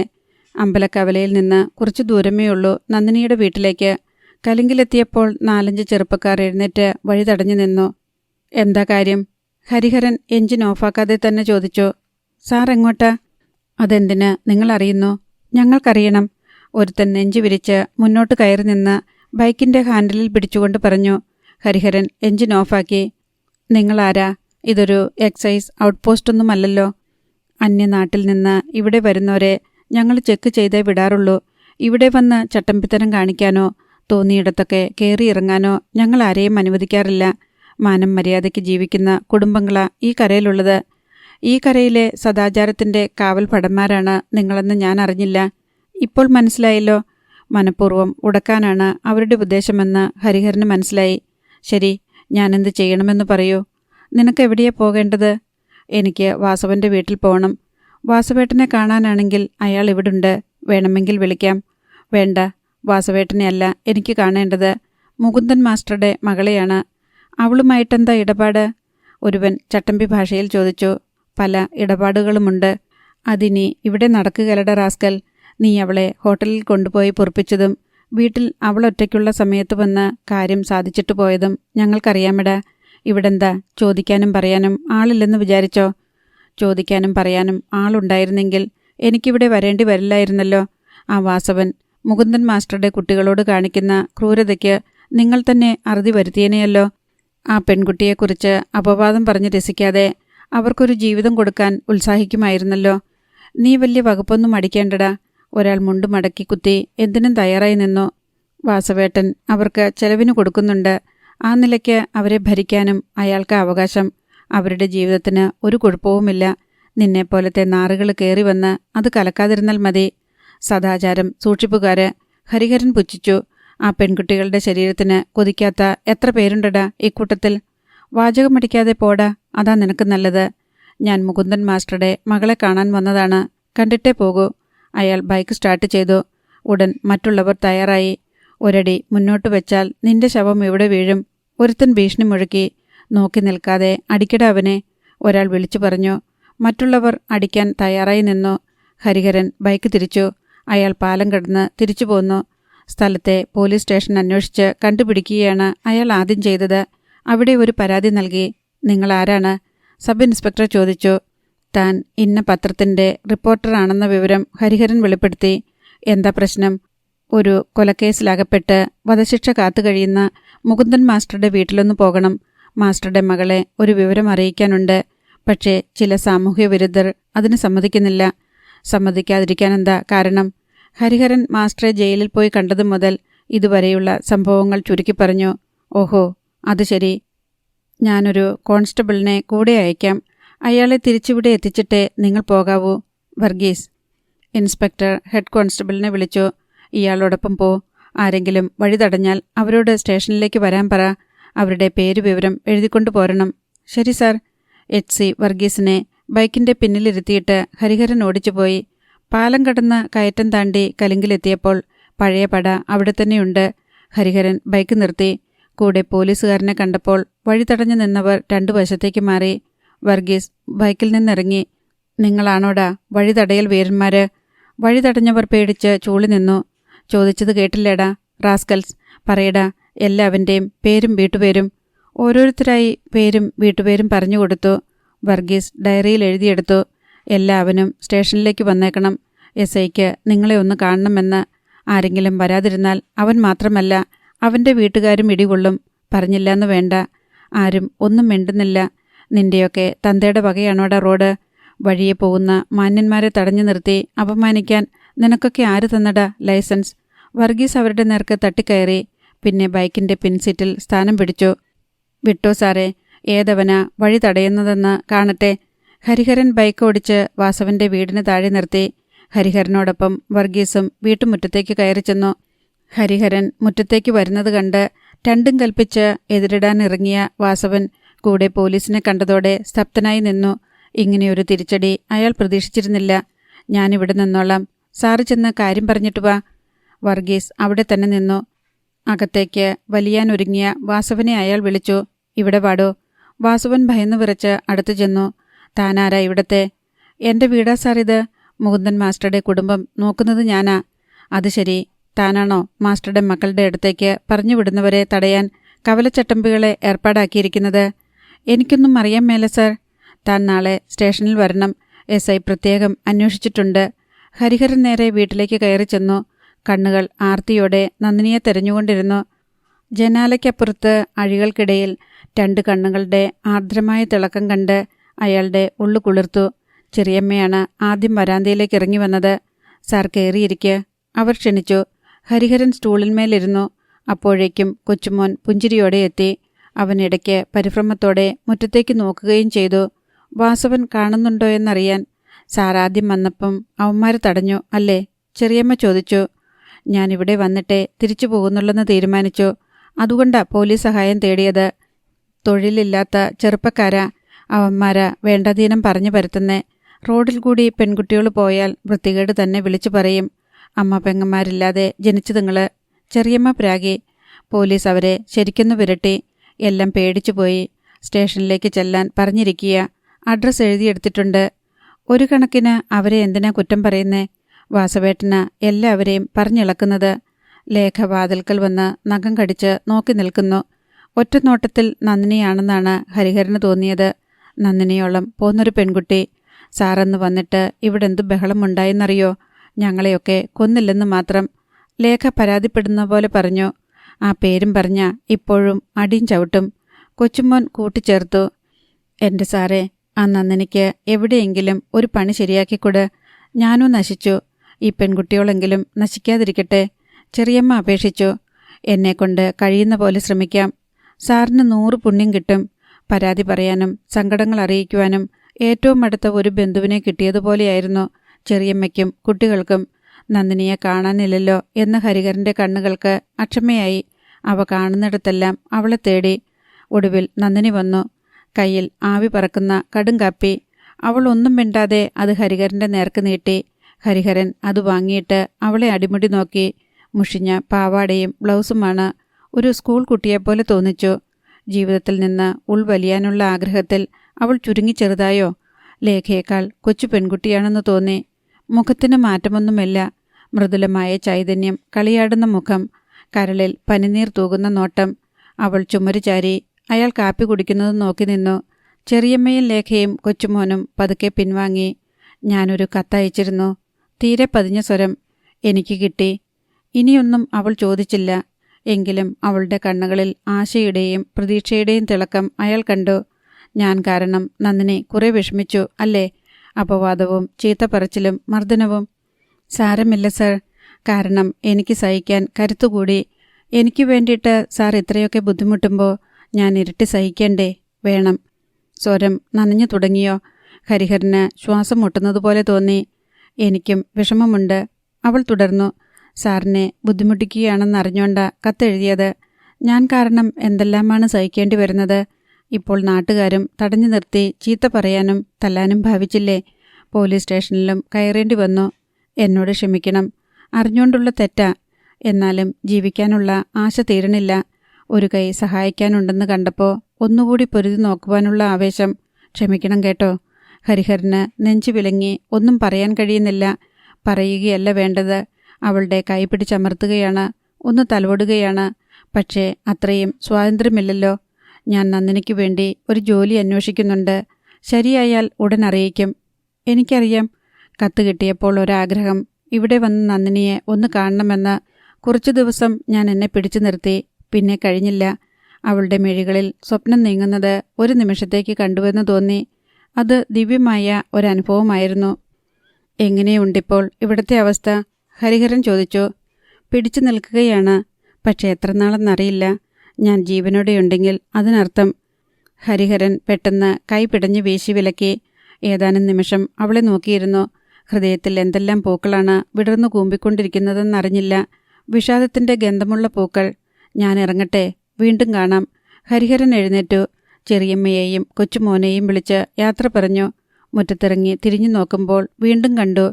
ജനലഴിക്കപ്പുറം 2 കണ്ണുകൾ, 2 നക്ഷത്രങ്ങൾ. പ്രതീക്ഷയും വേദനയും ആശയും വിഷാദവും പേടിയും അവയിൽ മിന്നിപ്പൊലിഞ്ഞു. അകലും തോറും ഹരിഹരന് തോന്നി പനിനീരിൽ മുക്കി ഹൃദയത്തെ തഴുകി വേദനിപ്പിക്കുന്ന തൂവൽ ഉണങ്ങുന്നു. അവയ്ക്ക് മുള്ളുകൾ. അവ ഹൃദയത്തെ വേദനിപ്പിക്കുന്നു. വാസവനെ കണ്ടതേയില്ല. പോകാം സാർ. 2 പേരും ബൈക്കിൽ കയറി. വർഗീസിന്റെ പോക്കറ്റിൽ 50 രൂപ നോട്ട് തിരികെ വെച്ചു കൊടുത്തു. വർഗീസ് അതറിഞ്ഞതായി ഭാവിച്ചില്ല. അമ്പലക്കവലയിലെ കടകളിൽ ആൾക്കൂട്ടം. അവർക്കിടയിൽ വാസവനെയും കണ്ടു. ഹരിഹരൻ വർഗീസിനെ സ്റ്റേഷനിലിറക്കി. വർഗീസിനും ഇൻസ്പെക്ടർക്കും നന്ദി പറഞ്ഞ ശേഷം വീട്ടിലേക്ക് മടങ്ങി. അയാളുടെ മനസ്സ് കുളിർ കൊണ്ട് നിറഞ്ഞു നിന്നു. അതിനുള്ളിൽ നേരിയ നൊമ്പരം തുടിച്ചു നിന്നു. ബൈക്ക് ഓടിക്കുന്നതിനിടയിലും അയാൾ കാണുന്നുണ്ടായിരുന്നു ജനലഴികൾക്കപ്പുറത്തെ മിഴികളുടെ തിളക്കം, അവ്യക്തമായ ഭാവങ്ങൾ നിറഞ്ഞ മുഖം. അധ്യായം 8. വാസവൻ കുടിച്ചു മത്തനായി വീട്ടിൽ കയറി വന്നു. തെറിപ്പാട്ട് തുടങ്ങും മുൻപേ ചെറിയമ്മയെയും മറ്റു 3 പേരെയും വരാന്തയിൽ വിളിച്ചു നിർത്തി ചോദിച്ചു, അവൻ എന്തിനാടി വന്നത്? ആരും മിണ്ടുന്നില്ല. എന്തിനാ വന്നതെന്ന്. അച്ഛൻ്റെ ദയാഹർജിയുടെ കാര്യം പറയാൻ. ലേഖ കള്ളം പറഞ്ഞു. അവൻ പോലീസിൽ എനിക്കെതിരെ പരാതി കൊടുത്തിരിക്കുന്നു. നായിൻ്റെ മോൻ. നിന്നെയൊക്കെ ഞാൻ തീറ്റിപ്പോറ്റുന്നത് എന്നെ ലോക്കപ്പിൽ കയറ്റാനാണോടി ശവങ്ങളെ? ചെറിയമ്മയ്ക്ക് ആദ്യത്തെ അടി കിട്ടി. പിന്നെ തുടരെ 4-5 ചെറിയമ്മ അവിടെ നിന്നുകൊണ്ടു. പിന്നെ അകത്തേക്ക് കയറിപ്പോയി. എല്ലാവർക്കും ശരിക്ക് കിട്ടി. ഒടുവിൽ ഓടി ഒളിക്കുകയായിരുന്നു. വാസവൻ കഠാര എടുത്തുകൊണ്ട് വന്ന അരകല്ലിൻ്റെ വക്കിൽ വെച്ച് മൂർച്ച വരുത്തിക്കൊണ്ടിരുന്നു. 2-1 എനിക്കറിയണം. ഇന്ന് രാത്രി ഞാൻ 4നെയും കഷ്ണം കഷ്ണമാക്കി അരിയും. നാളെ ഈ വീട്ടിലും മുറ്റത്തും നിറച്ച് ഇറച്ചി കഷ്ണങ്ങളായിരിക്കും. കഠാര തേപ്പ് കുറച്ചു നേരത്തേക്ക് തുടർന്നു. തെറിപ്പാട്ട് അർദ്ധരാത്രി വരെ തുടർന്നു. നന്ദിനി മുറിക്കുള്ളിൽ കയറിയതേയില്ല. മുറ്റത്തിറമ്പിൽ പോയിരുന്നു. ഒടുവിൽ വാസവൻ ഉറങ്ങിക്കഴിഞ്ഞ ശേഷം ലേഖ വന്ന് അവളെ കൂട്ടിക്കൊണ്ടു പോവുകയായിരുന്നു. അടുത്ത ദിവസം രാവിലെ വാസവൻ പോലീസ് സ്റ്റേഷനിൽ പോകാൻ തയ്യാറായി. പോലീസ് എന്നെ നുള്ളി നോവിക്കുകയെങ്കിലും ചെയ്താൽ 4 ഞാൻ ഈ മുറ്റത്തിൻ്റെ മൂലയ്ക്ക് അരിഞ്ഞുകൂട്ടും. അയാൾ ഭീഷണി മുഴക്കി. അല്പം കഴിഞ്ഞപ്പോൾ സ്റ്റേഷനിലേക്ക് ഒപ്പം പോരാനുള്ള കൂട്ടുകാർ എത്തി. ഇന്നലെ വണ്ടി തടഞ്ഞവർ നാട്ടുകാരിൽ ചിലരുമുണ്ട്. പോലീസ് സ്റ്റേഷനിൽ കൊടുക്കാൻ അവർ ഒരു അപേക്ഷ തയ്യാറാക്കിയിരുന്നു. വാസവേട്ട, പോലീസുകാർ ഞങ്ങളെ തല്ലിയാൽ തിരിച്ചു വന്ന് ഞങ്ങൾ വാസവേട്ടനെയും തല്ലും, തൻ്റെ വെപ്പാട്ടികളെയും തല്ലും. വീടിന് തീ വെച്ച് തന്നെയും വെപ്പാട്ടികളെയും ഈ നാട്ടിൽ നിന്ന് ഓടിക്കുകയും ചെയ്യും. 3 തരം. വണ്ടി തടഞ്ഞവരുടെ നേതാവ് നന്ദിനിയും ചെറിയമ്മയും കേൾക്കാനായി പറഞ്ഞു. എല്ലാവരും കൂടി പോലീസ് സ്റ്റേഷനിലേക്ക് യാത്രയായി. തിരിച്ചു വരുമ്പോഴറിയാം എന്തൊക്കെ ഇവിടെ നടക്കാൻ പോണതെന്ന് ചെറിയമ്മ ഉൾഭീതിയോടെ പറഞ്ഞു. എനിക്ക് വല്ലയിടത്തോട്ടും ഒളിച്ചോടാനാ തോന്നുന്നേ, കൊച്ചുമോൻ അറിയിച്ചു. 4 പേരും വാസവൻ തിരിച്ചു വരുമ്പോഴുണ്ടാകുന്ന ഭവിഷ്യത്തുകളെക്കുറിച്ചാലോചിച്ച് നെഞ്ചിൽ തീയുമായി കാത്തിരുന്നു. പോലീസ് സ്റ്റേഷനിൽ നിന്ന് തിരിച്ചെത്തിയ വാസവൻ സന്തുഷ്ടനായി കാണപ്പെട്ടു. മൂക്കുമുട്ടെ കുടിച്ചിട്ടാണ് അയാൾ കയറി വന്നത്. വന്നയുടൻ അയാൾ വിളംബരം ചെയ്തു, പോലീസ് ആരുടെയും അമ്മായിയപ്പനല്ലടി. ന്യായം ആര് പറഞ്ഞാലും കേൾക്കും. കാശ് ആര് കൊടുത്താലും മേടിക്കും. ചെറിയമ്മയ്ക്ക് സമാധാനമായി. പോലീസ് തല്ലിയില്ലെന്ന് വ്യക്തം. മാത്രമല്ല കൈക്കൂലി കൊടുത്ത് പോലീസിനെ പ്രീണിപ്പിച്ചിട്ടാണ് വരുന്നത്. എടി മൂദേവി, നന്ദിനി ഇറങ്ങിവാടി ഇവിടെ. അയാൾ അലറി. നന്ദിനി വരാന്തയിൽ മുഖം കാട്ടി. നിന്റെ മറ്റവൻ ഇനി ഇങ്ങോട്ട് വരട്ടെടി, കാണിച്ചു കൊടുക്കാമെടി. അവനിനി വന്നാൽ ജീവനും കൊണ്ട് തിരിച്ചു പോവുകയല്ല. പട്ടിയുടെ മോൻ. പോലീസുകാരെയും നാട്ടുകാരെയും ഒരുപോലെ മണ്ടന്മാരാക്കാൻ ഇനി പറ്റുകയല്ലടി. നന്ദിനി പതുക്കെ തല വലിച്ചു. ഇവിടെ വാടി. അയാൾ വീണ്ടും അലറി. ഇവിടെ വരാൻ. നന്ദിനി ഇറങ്ങി വന്നു. ഇവിടെ ഈ വരയിൽ നിൽക്കടി. ഇവിടെ. വാസവൻ നിലത്തൊരു വര കാൽവിരൽ കൊണ്ട് വരച്ചു. നന്ദിനിയെ അതിൽ നിർത്തി. ഞാനാ നിനക്കൊക്കെ ചെലവിന് തരുന്നത്. ഞാൻ വരയ്ക്കുന്ന വരയിൽ നിന്നോണം. ഇല്ലെങ്കിൽ എവിടേക്കെങ്കിലും പോയിക്കോണം. നന്ദിനി ഒരക്ഷരം മിണ്ടാതെ മുഖം കുനിച്ചു നിന്നു. നിന്റെയും അനിയത്തിയുടെയും സ്വഭാവം ഞാനും നാട്ടുകാരും കൂടി പോലീസിന് മനസ്സിലാക്കി കൊടുത്തിട്ടുണ്ടടി. നാട്ടുകാര് എൻ്റെ കൂടെയാ, നീ ഓർത്തോ. പിന്നെ അയാൾ ലേഖയെയും കൊച്ചുമോനെയും വിളിച്ച് കുറെ ഭീഷണിപ്പെടുത്തി. എൻ്റെ താളത്തിനൊത്തു നിന്നാൽ എല്ലാവർക്കും കൊള്ളാം. വാസവന്റെ ഊറ്റം ഒന്നുകൂടി വർദ്ധിച്ചതേയുള്ളൂ. എപ്പോഴാണ് അയാൾ കടന്നാക്രമിക്കുന്നതെന്ന് നിശ്ചയമില്ല. പകലാവാം, രാത്രിയാവാം. നന്ദിനി ചിലപ്പോൾ എന്തെങ്കിലും പണിയിൽ ഏർപ്പെട്ടിരിക്കുമ്പോഴാവാം അയാൾ പിറകിലൂടെ വരുന്നത്. ഒഴിഞ്ഞു മാറാൻ കഴിയുന്നതിന് മുൻപേ ഉറുമ്പടക്കം കെട്ടിപ്പിടിച്ചെന്നിരിക്കും. പിടികിട്ടുന്നിടം കശക്കി ഞെരിച്ചെന്നിരിക്കും. അയാളുടെ കൈക്ക് പിന്നെ ഭ്രാന്താണ്. നന്ദിനി പിന്നെ എപ്പോഴും കയ്യിലൊരു സേഫ്റ്റി പിൻ കരുതിയിരിക്കും, ആക്രമണം രൂക്ഷമാകുമ്പോൾ ഉപയോഗിക്കാൻ. ഞെട്ടിപ്പിടിഞ്ഞു മാറുന്ന വാസവൻ പിന്നെ തെറിയുടെ മാലപ്പടക്കം കൊളുത്തിക്കൊണ്ട് പിന്മാറിക്കൊള്ളും. കുറേ സമയത്തേക്ക് ശല്യമുണ്ടാവില്ല. വാസവൻ ലേഖയെയും കണ്ണുവെച്ച് തുടങ്ങിയിരുന്നു. നന്ദിനി തീരെ വഴങ്ങുന്നില്ലെന്ന് കണ്ടപ്പോൾ അയാളൊന്ന് ചൂട് മാറ്റുകയായിരുന്നു. ലേഖയും നന്ദിനിക്കൊപ്പം വളർന്നു കഴിഞ്ഞിരുന്നു. പക്ഷേ ലേഖ തൻ്റെ ഇടക്കാരിയായതുകൊണ്ട് നേരിട്ട് കടന്നു പിടിക്കാൻ വാസവന് ധൈര്യം പോരാ. അയാൾ ഒരവസരത്തിനായി കാത്തിരുന്നു. ഒരു ദിവസം ഉച്ചതിരിഞ്ഞ നേരത്ത് വാസവൻ നന്ദിനിയുടെയും ലേഖയുടെയും മുറിയിൽ കിടന്നു. ചെറിയമ്മ അടുക്കളയിലായിരുന്നു. ബഹളം കേട്ട് അവർ വന്ന് നോക്കുമ്പോൾ വാസവനും നന്ദിനിയും കൂടി മൽപ്പിടുത്തം നടക്കുകയാണ്. ലേഖയും നന്ദിനിയെ സഹായിക്കുന്നുണ്ട്. കൊച്ചുമോനെ വാസവൻ നേരത്തെ കടയിൽ പറഞ്ഞയച്ചിരുന്നു. ചെറിയമ്മ നിസ്സംഗതയോടെ നോക്കി നിന്നു. ഇത്തരം രംഗങ്ങൾ എത്രയോ കണ്ടു മടുത്തു. അതിൻ്റെ ആവർത്തനം. വാസവന്റെ പുളിച്ച തെറിയും ഇടയ്ക്കിടെ കേൾക്കാം. ലേഖയ്ക്ക് വാസവനെ വട്ടം പിടിച്ചു മാറ്റാൻ കഴിഞ്ഞ സമയത്ത് നന്ദിനി വഴുതി മാറി ഓടി. അവൾ കരഞ്ഞുകൊണ്ട് ചെറിയമ്മയുടെ അടുത്ത് ചെന്നു. കണ്ടില്ലേ ചെറിയമ്മേ, ആ ദുഷ്ടൻ? കണ്ടടി, ആ സ്ത്രീ വെറുപ്പോടെ പറഞ്ഞു. ഞാനിത് കുറേ കാലമായല്ലോ കാണാൻ തുടങ്ങിയിട്ട്. നിനക്കെന്താ ഒരു വട്ടം അയാളെ അനുസരിച്ചാല്? മാനം ഇടിഞ്ഞു വീഴുമോ? അയാളല്ലേ ചെലവിന് തരുന്നത്. ചെറിയമ്മേ, നന്ദിനി അവരെ അന്താളിച്ചു നോക്കി. ഒരൊറ്റ ദിവസം പോലും സമാധാനത്തോടെ ജീവിക്കാൻ ഒക്കില്ലെങ്കിൽ, ഒരൊറ്റ രാത്രി പോലും പേക്കിനാവില്ലാതെ ഉറങ്ങാൻ ഒക്കില്ലെങ്കിൽ, എന്തിനാടി ഈ ചാരിത്രം? ഇതാർക്കു വേണ്ടിയാ? നിന്നെ കൊണ്ടുപോകാൻ എന്താ രാജകുമാരൻ എഴുന്നള്ളുമോ? നിന്റെയൊക്കെ വിധി ഇതാ, വെപ്പാട്ടിയായിട്ട് ജീവിക്കാൻ. ബാക്കിയുള്ളവർക്കെങ്കിലും സമാധാനമായിട്ട് കഴിയാലോ. പറഞ്ഞുകൊടടി അങ്ങനെ. നിനക്കിപ്പോഴെങ്കിലും നല്ല ബുദ്ധി ഉപദേശിക്കാൻ തോന്നിയല്ലോ. അവളുമാര് മനസ്സിലാക്കട്ടെ. വാസവൻ സംപ്രീതനായി പറഞ്ഞു. ചെറിയമ്മ കണ്ണുകൾ തുടച്ചുകൊണ്ട് അടുക്കളയിലേക്ക് പോയി. നന്ദിനി കയ്യിൽ നിന്ന് വഴുതിപ്പോയെന്ന് കണ്ടപ്പോൾ ലേഖയുടെ നേർക്കായി വാസവന്റെ ബലപ്രയോഗം. അവൾ വെറുതെ നിന്നുകൊടുത്തു. വാസവൻ അവളെ പിന്നോട്ട് ഉന്തിക്കൊണ്ടുപോയി കിടക്കയിൽ തള്ളിയിട്ടു. ലേഖ ഒരെതിർപ്പും പ്രകടിപ്പിക്കാതെ അനങ്ങാതെ കിടന്നു. വാസവൻ അവളെ വിവസ്ത്രയാക്കാനുള്ള ശ്രമം തുടങ്ങി. ഇടയ്ക്ക് ലേഖ മുഖമുയർത്തി അയാളെ വെറുപ്പോടെ നോക്കിയിട്ട് പറഞ്ഞു, പാഴ്വേല വേണ്ട. ചേച്ചിയെപ്പോലെയല്ല ഞാൻ. ബലം പ്രയോഗിച്ച് എന്നെ ജയിക്കാമെന്ന് വിചാരിക്കണ്ട. അവൾ പറഞ്ഞത് ശരിയാണെന്ന് വാസവന് വളരെ വേഗം ബോധ്യമായി. ബാഹ്യപീഡനങ്ങൾ കൊണ്ട് തൃപ്തിപ്പെടാനേ അയാൾക്ക് കഴിഞ്ഞുള്ളൂ. നന്ദിനിക്കു വേണ്ടി ലേഖ അയാളുടെ വികൃതികൾ കുറേ നേരം സഹിച്ചു. ചെറിയമ്മയുടെ വാക്കുകളാണ് നന്ദിനിയെ ഏറെ വേദനിപ്പിച്ചത്. ചെലവിന് തരുന്നതല്ലേ, അയാൾക്ക് കീഴടങ്ങിക്കൊള്ളാൻ. ഈ നിമിഷം മരിക്കണമെന്ന് അവൾക്ക് തോന്നി. ചെറിയമ്മയായിരുന്നു എല്ലാ ഇപ്പോഴും ആശ്രയം. അവരും കൈവിട്ടിരിക്കുന്നു. കുറേ നേരം ചിന്തിച്ചപ്പോൾ ചെറിയമ്മ പറഞ്ഞതാണ് ശരിയെന്ന് തോന്നി. ആർക്കു വേണ്ടിയാണ് ഞാൻ എന്നെ കാത്തുസൂക്ഷിക്കുന്നത്? ഇതിനേക്കാൾ വലിയ ദുരന്തത്തിനു വേണ്ടിയോ? ആദ്യത്തെ ഏതാനും ദിവസത്തേക്ക് കുറ്റബോധവും ദുഃഖവും ഉണ്ടാവൂ. പിന്നെ അതുമായി പഴകും. മനസ്സമാധാനത്തോടെ ജീവിക്കാമല്ലോ. പേടി സ്വപ്നങ്ങളില്ലാതെ ഉറങ്ങാമല്ലോ. അയാളാണെങ്കിൽ ചെടിക്കുന്നതുവരെയെങ്കിലും ഓമനിച്ചുകൊണ്ട് നടന്നുകൊള്ളും. ഇങ്ങനെയെല്ലാം ചിന്തിച്ചുവെങ്കിലും പ്രതീക്ഷയുടെ ചെറിയൊരു തിരുനാളം അവളുടെ ഉള്ളിൽ കെടാതെ നിന്നു. ഹരിഹരൻ സാർ കൊളുത്തിയ തിരുനാളം.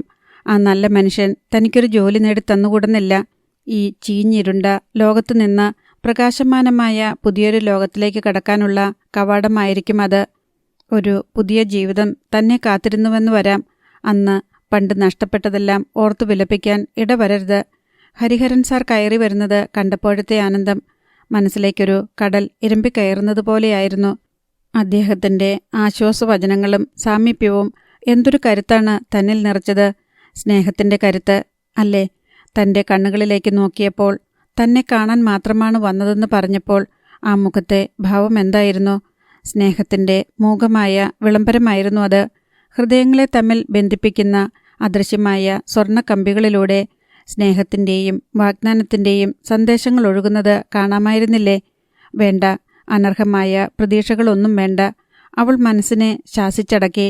എന്നാലും ഹരിഹരൻ സാർ ഒരു ജോലി തേടിത്തന്ന് തന്നെ രക്ഷിക്കുമെന്നെങ്കിലും പ്രത്യാശിക്കാമല്ലോ. അത്രയും മതി. എങ്കിലും നാളെ ഒരിക്കൽ നന്ദിനി, നീ എന്തുകൊണ്ട് നിന്നെ കാത്തുസൂക്ഷിച്ചില്ല?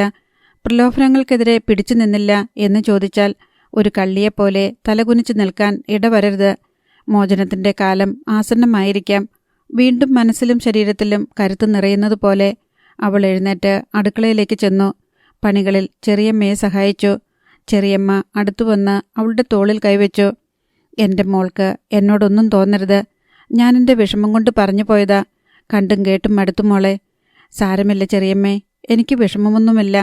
അതങ്ങനെ കഴിഞ്ഞു. ലേഖയ്ക്കും എങ്ങനെയെങ്കിലും ആ വീട്ടിൽ നിന്ന് രക്ഷപ്പെടണമെന്നേ ഉണ്ടായിരുന്നുള്ളൂ. പത്രങ്ങളിൽ താഴ്ന്ന വല്ല ജോലിക്കും ആളെ ആവശ്യപ്പെട്ട് പരസ്യം കണ്ടാൽ അവൾ അപേക്ഷ അയക്കുകയായി. അങ്ങനെയാണ് ദൂരെ എവിടെയോ ഉള്ള ഒരു തിരുമു ചികിത്സാലയത്തിൽ നേഴ്സിംഗ് പരിശീലനത്തിന് പെൺകുട്ടികളെ ക്ഷണിച്ചുകൊണ്ടുള്ള പരസ്യം കണ്ടത്. അതിന് ലേഖ അപേക്ഷ അയച്ചു. മറുപടി താമസിയാതെ കിട്ടി. ഇൻ്റർവ്യൂവിന് പോകണം, എന്നിട്ട് പരിഗണിക്കൂ. ഇൻ്റർവ്യൂവിന് പോകാൻ പണമില്ല. ലേഖ വിവരം ചെറിയമ്മയോട് പറഞ്ഞു. ചെറിയമ്മ വാസവനോടും. ആദ്യം വലിയ താല്പര്യമില്ലാതെയാണ് വാസവൻ കേട്ടത്. അനുസരണയില്ലാത്തവരെ അവിടെയും ഇവിടെയും കൊണ്ടു നടന്ന് ചെലവാക്കാൻ തൻ്റെ കയ്യിൽ പണമില്ലെന്ന് അയാൾ തീർത്തു പറഞ്ഞു. അറിഞ്ഞുകൊണ്ട് ആരെങ്കിലും ശത്രുക്കളെ തീറ്റിപ്പോറ്റുന്നുണ്ടെങ്കിൽ ഈ ലോകത്ത് അത് ഞാൻ മാത്രമാണ്. കൂടുതൽ സഹായമൊന്നും ആരും പ്രതീക്ഷിക്കണ്ട, അയാൾ പറഞ്ഞു. എങ്കിലും പിന്നീട് ആലോചിച്ചപ്പോൾ അതിൽ നിരവധി സാധ്യതകളുണ്ടെന്ന് വാസവനും മനസ്സിലായി. ഈ പേരും പറഞ്ഞ് ലേഖയെയും കൊണ്ട് ചുറ്റിക്കറങ്ങാം. അവൾക്കിത് സംഘടിപ്പിച്ചു കൊടുത്താൽ ഇടയ്ക്കിടെ പോയി കാണുകയും കൂട്ടിക്കൊണ്ടുവരികയും ചെയ്യാം. പിന്നെ പല സാധ്യതകൾ. വാസവൻ പണം കൊടുക്കാമെന്ന് സമ്മതിച്ചു. ഞാനും കൂടെ വരാം. ചികിത്സാലയം എങ്ങനെയുള്ളതാണെന്ന് ഞാനും ഒന്നറിയണമല്ലോ, അയാൾ പറഞ്ഞു. വാസവനോടൊപ്പം പോകാൻ ലേഖ ആദ്യമൊന്നും മടിച്ചു. നന്ദിനെ നിരുത്സാഹപ്പെടുത്തുകയും ചെയ്തു. അയാളോടൊപ്പം നീ പോകണ്ട, ചതിയനയാൾ. മടിച്ചിരുന്ന ശേഷം ഒടുവിൽ ലേഖ പോകാൻ തന്നെ തീരുമാനിച്ചു. ഉത്സാഹിച്ചാൽ അന്ന് തന്നെ തിരിച്ചെത്താം. എന്നെ കാക്കാൻ ഞാൻ മാത്രം മതി ചേച്ചി. എനിക്കയാളെ പേടിയില്ല, ലേഖ നന്ദിനിയോട് പറഞ്ഞു. വാസവനോടൊപ്പം അവൾ പുറപ്പെട്ടു. ഉച്ചയ്ക്ക് മുൻപ് തിരുമ ചികിത്സാലയത്തിലെത്തി. വലിയൊരാശുപത്രി, ഇരുനില കെട്ടിടങ്ങളുടെ 4-5 നിര, പച്ചമരുന്നുകൾ തഴച്ചു വളരുന്ന തോട്ടം. 1 മണിക്കൂറിനുള്ളിൽ ഇൻ്റർവ്യൂ കഴിഞ്ഞു. ലേഖയെ ആശുപത്രി അധികൃതർക്ക് സ്വീകാര്യമായി. പക്ഷേ ചില വ്യവസ്ഥകളുണ്ട്. 6 മാസമാണ് പരിശീലന കാലാവധി. ആ കാലം അത്രയും ശമ്പളമില്ല. എങ്കിലും ആശുപത്രി ക്യാൻറ്റീനിൽ നിന്ന് സൗജന്യ ഭക്ഷണം ലഭിക്കും. ബോർഡിംഗ് ഫീസായി മാസം തോറും 100 രൂപ കൊടുക്കണം. 1000 രൂപ സെക്യൂരിറ്റിയും. പിന്നെ നേഴ്സിംഗ് ജോലിക്ക് അത്യാവശ്യമായ ഏതാനും ജോഡി വസ്ത്രങ്ങളും. ലേഖ ആശ കൈവിട്ടു. ഇതൊന്നും സാധ്യമല്ലെന്ന് അവൾക്കറിയാം. ഊണും കഴിഞ്ഞ് മടങ്ങുമ്പോൾ 3 മണി കഴിഞ്ഞു. അടുത്ത ടൗണിൽ വന്നപ്പോൾ വാസവന് പല സാധനങ്ങൾ വാങ്ങണം. പിന്നെ ആരെയൊക്കെയോ കാണണം. അങ്ങനെ ഓരോ ആവശ്യങ്ങൾ. സന്ധ്യയായി. വാസവന്റെ ഉദ്ദേശം ലേഖയ്ക്ക് പിടികിട്ടി. ഇനിയിപ്പോൾ ഇന്ന് വീട്ടിലെത്താനൊക്കില്ല. നമുക്ക് വല്ല ലോഡ്ജിലും മുറിയെടുത്ത് താമസിക്കാം. ലേഖ എതിർപ്പൊന്നും പറഞ്ഞില്ല. ഇനി അത് നിവൃത്തിയുള്ളൂവെന്ന് അവൾക്കും അറിയാം. ഭേദപ്പെട്ട ഒരു ഹോട്ടലിൽ വാസവനൊരു ഡബിൾ റൂം എടുത്തു. മുറിയിൽ കടന്നയുടൻ വാസവൻ പറഞ്ഞു, കുളിച്ചു വേഷം മാറിക്കോ, എന്നിട്ട് വേണം അത്താഴം കഴിക്കാൻ. ലേഖ കുളിച്ചു. അതിനുശേഷം വാസവനും. പിന്നെ 2 പേരും റെസ്റ്റോറൻറ്റിൽ പോയി ഭക്ഷണം കഴിച്ചു വന്നു. ഉറങ്ങാൻ കിടക്കും മുൻപ് വാസവൻ വാതിലുകളും ജനലുകളും അടച്ചുപൂട്ടി. ലേഖ അവളുടെ കിടക്കയിൽ കിടന്നു കഴിഞ്ഞിരുന്നു. പാവാടയും ബ്ലൗസും അണിഞ്ഞ് ഒരു വശം ചെരിഞ്ഞു കിടക്കുന്ന ആ ഇളം താരുണ്യത്തെ അയാൾ കാമപാരവശ്യത്തോടെ ഏതാനും നിമിഷം നോക്കി നിന്നു. ഇനി ഇതുപോലൊരു അവസരം കിട്ടുകയില്ലെന്ന് അയാൾക്ക് മനസ്സിലായി. അയാൾ ലേഖയുടെ കട്ടിലിൽ ചെന്നിരുന്നു. മെല്ലെ തോളിൽ കൈവച്ചു. ലേഖ കണ്ണു തുറന്നു കിടക്കുകയാണ്. അവൾ അനങ്ങിയതേയില്ല. വാസവൻ അവളെ തിരിച്ച് മലർത്തിക്കിടത്തി. അവളുടെ നനഞ്ഞ ചുണ്ടുകളും മെല്ലെ ഉയർന്നു താഴുന്ന നെഞ്ചും ആലില വയറും പാവാട ഞൊറിവ് മറച്ചുവെച്ച ഒതുങ്ങിയ അരക്കെട്ടും എല്ലാം അയാളിൽ വികാരത്തിന്റെ തീ പടർത്തി. വാസവൻ ലേഖയോടൊപ്പം ചേർന്ന് കിടന്നു. അയാൾ അവളുടെ ശരീരം മെല്ലെ തഴുകി. ഒട്ടും തിടുക്കം കാട്ടാതെ വിരലുകൾ യഥേഷ്ടം സഞ്ചരിച്ചു. ലേഖ മരപ്പാവ കണക്കെ കിടന്നു. വാസവൻ അവളുടെ കവിളിലും ചുണ്ടുകളിലും ചുംബിച്ചു. അപ്പോൾ ലേഖ മെല്ലെ കുതറി.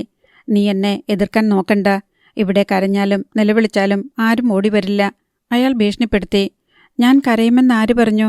ഇല്ല വാസവേട്ട, എന്നെ രക്ഷിക്കാൻ ഞാൻ മാത്രമേ ഇവിടെയുള്ളൂവെന്ന് എനിക്കറിയാം. നിലവിളിച്ച് ഞാൻ ആരെയും വരുത്തുകയില്ല. എന്നെ രക്ഷിക്കാൻ ഞാൻ മതി.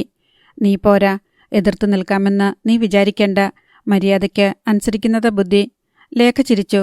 വാസവൻ വീണ്ടും അവളെ അമർത്തിത്തഴുകി. ലേഖ രസിച്ചിട്ടെന്ന പോലെ അനങ്ങാതെ കിടന്നു. നിർണായക ഘട്ടം വരുമ്പോൾ ഒരു കുതിറിപ്പിടിച്ചൽ. വാസവന് വീണ്ടും എല്ലാം ആദ്യം മുതൽ ആരംഭിക്കേണ്ടി വരുന്നു. അയാളൊരു കത്തിയെടുത്ത് കാണിച്ചു. നിന്നെ ഈ മുറിയിൽ ഞാൻ കൊന്നിടും. മര്യാദയ്ക്ക് എന്നെ അനുസരിച്ചോ? ലേഖ പുച്ഛിച്ചു ചിരിച്ചു. അതിനുള്ള ധൈര്യമൊന്നും വാസവേട്ടനില്ലെന്ന് എനിക്കറിയരുതോ? ചേച്ചിയോടാണെങ്കിൽ ഈ ഓലപ്പാമ്പ് കളിയൊക്കെ കൊള്ളാം. പാവം ചേച്ചി പേടിച്ചു വിറച്ചു പോകും. അയാൾ അവളുടെ നെഞ്ചിലും മിനുമിനുത്ത ഉദരത്തിലും മുഖമുരുമി. ലേഖ മെല്ലെ കിതച്ചു തുടങ്ങിയിരുന്നു. ലേഖേ, അയാൾ അപേക്ഷാസ്വരത്തിൽ വിളിച്ചു. അവൾ മൂളി. നിനക്ക് ഞാൻ ആ തിരുമു ചികിത്സാലയത്തിലെ കാര്യം ശരിയാക്കിത്തരാം. എന്താ? ലേഖ അയാളെ സൂക്ഷിച്ചു നോക്കി. നിമിഷങ്ങൾക്കുള്ളിൽ അവളൊരു കണക്കുകൂട്ടി. സ്വന്തം ജീവിതവും ശരീരവും പണയപ്പെടുത്തി കളിക്കുന്ന ചൂതിലെ ലാഭനഷ്ടങ്ങളെക്കുറിച്ചൊരു കണക്ക്. 1000 രൂപ സെക്യൂരിറ്റി തരാം.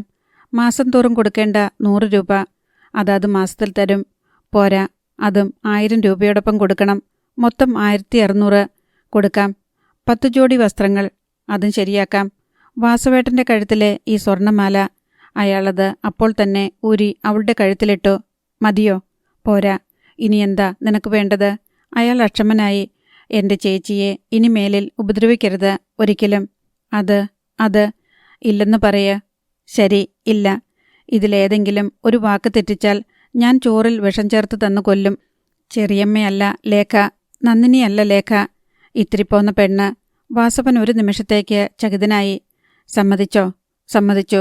ലേഖ പിന്നെ അയാളെ തടഞ്ഞില്ല. അയാൾ പുരോഗമിക്കും തോറും അവളും ആവേശഭരിതയായി. വാസവന്റെ അഭിനിവേശത്തിന് അവൾ വഴങ്ങി. അധ്യായം 9. പിറ്റേന്ന് ഉച്ചതിരിഞ്ഞപ്പോൾ വാസവനും ലേഖയും വീട്ടിൽ തിരിച്ചെത്തി. നന്ദിനി ഇന്നലെ മുതൽ ഉറങ്ങാതെ കാത്തിരിക്കുകയായിരുന്നു. വാസവേട്ടൻ്റെ കൂടെയാണ് ലേഖ പോയിരിക്കുന്നത്. അയാൾക്ക് അവളിൽ കണ്ണുണ്ടെന്നും അറിയാം. ഒരവസരം കിട്ടിയാൽ പാഴാക്കുന്നവനല്ല അയാൾ. ലേഖയ്ക്ക് എന്തറിയാം? കൊച്ചു പെണ്ണല്ലേ, തൻ്റെ ഇടം കാണിക്കുമെങ്കിലും തൊട്ടാ പാടിയാണവൾ. രാത്രി അവർ തിരിച്ചു വരാതിരുന്നപ്പോഴേ അപകടം മണത്തു. എന്തുകൊണ്ടാണ് വരാഞ്ഞത്? ബസ് കിട്ടാഞ്ഞിട്ടോ? പോയ കാര്യം ശരിയാകാൻ താമസിച്ചിട്ടോ? അതോ വാസവേട്ടൻ മനഃപൂർവ്വം താമസിപ്പിച്ചതോ? അവരെവിടെയാണ് രാത്രി കഴിച്ചുകൂട്ടുക? ബസ് സ്റ്റാൻഡിലോ നിരത്തുവെക്കിലോ? ആയിരിക്കില്ല, ഏതെങ്കിലും ഹോട്ടൽ മുറിയിലായിരിക്കാം. ഇങ്ങനെയൊക്കെ ഓർത്തുകിടന്ന് പാരവശ്യത്തോടെയാണ് നേരം വെളുപ്പിച്ചത്. വാസവേട്ടനും ലേഖയും കൂടി കയറി വരുന്നത് കണ്ടപ്പോൾ നന്ദിനിക്ക് എന്തോ അരുതായിക തോന്നി. വാസവേട്ടൻ്റെ മുഖത്ത് കുടിലച്ചിരി, വിജയഭാവം. ലേഖ നന്ദിനിയെ കാണാത്ത മട്ടിൽ അകത്തേക്ക് പോയി. നന്ദിനി പുറകെ ചെന്നു. ലേഖ വേഷം മാറാൻ തുടങ്ങിയിരുന്നു. ചെറിയമ്മയും അവിടേക്ക് വന്നു. നിങ്ങളെന്താ ഇന്നലെ വരാഞ്ഞത്? ഇന്നലെ വരാനൊത്തില്ല. ബസ് കിട്ടിയില്ലേ? ഇൻ്റർവ്യൂ കഴിഞ്ഞപ്പോൾ താമസിച്ചു പോയി. നിങ്ങളിന്നലെ എവിടെയാ തങ്ങിയത്? നന്ദിനി പതർച്ചയോടെ ചോദിച്ചു. അത് അച്ഛനെ കാണാൻ പോയപ്പോൾ. ചേച്ചി എവിടെയാ തങ്ങിയത്? നന്ദിനിയുടെ നാവടഞ്ഞു. ലേഖ അരിശത്തിലാണ്. അവളുടെ മുഖം കലുഷമായിരിക്കുന്നു. കണ്ണുകൾ ചുവന്നിരിക്കുന്നു. ഇപ്പോൾ വേണ്ട, രാത്രിയാകട്ടെ, ചോദിക്കാം. നന്ദിനി വിഷമത്തോടെ ലേഖയുടെ സമീപത്തു നിന്ന് മാറിപ്പോന്നു. കൊച്ചുമോനും എന്തോ പന്തികേട് തോന്നിയിരുന്നു.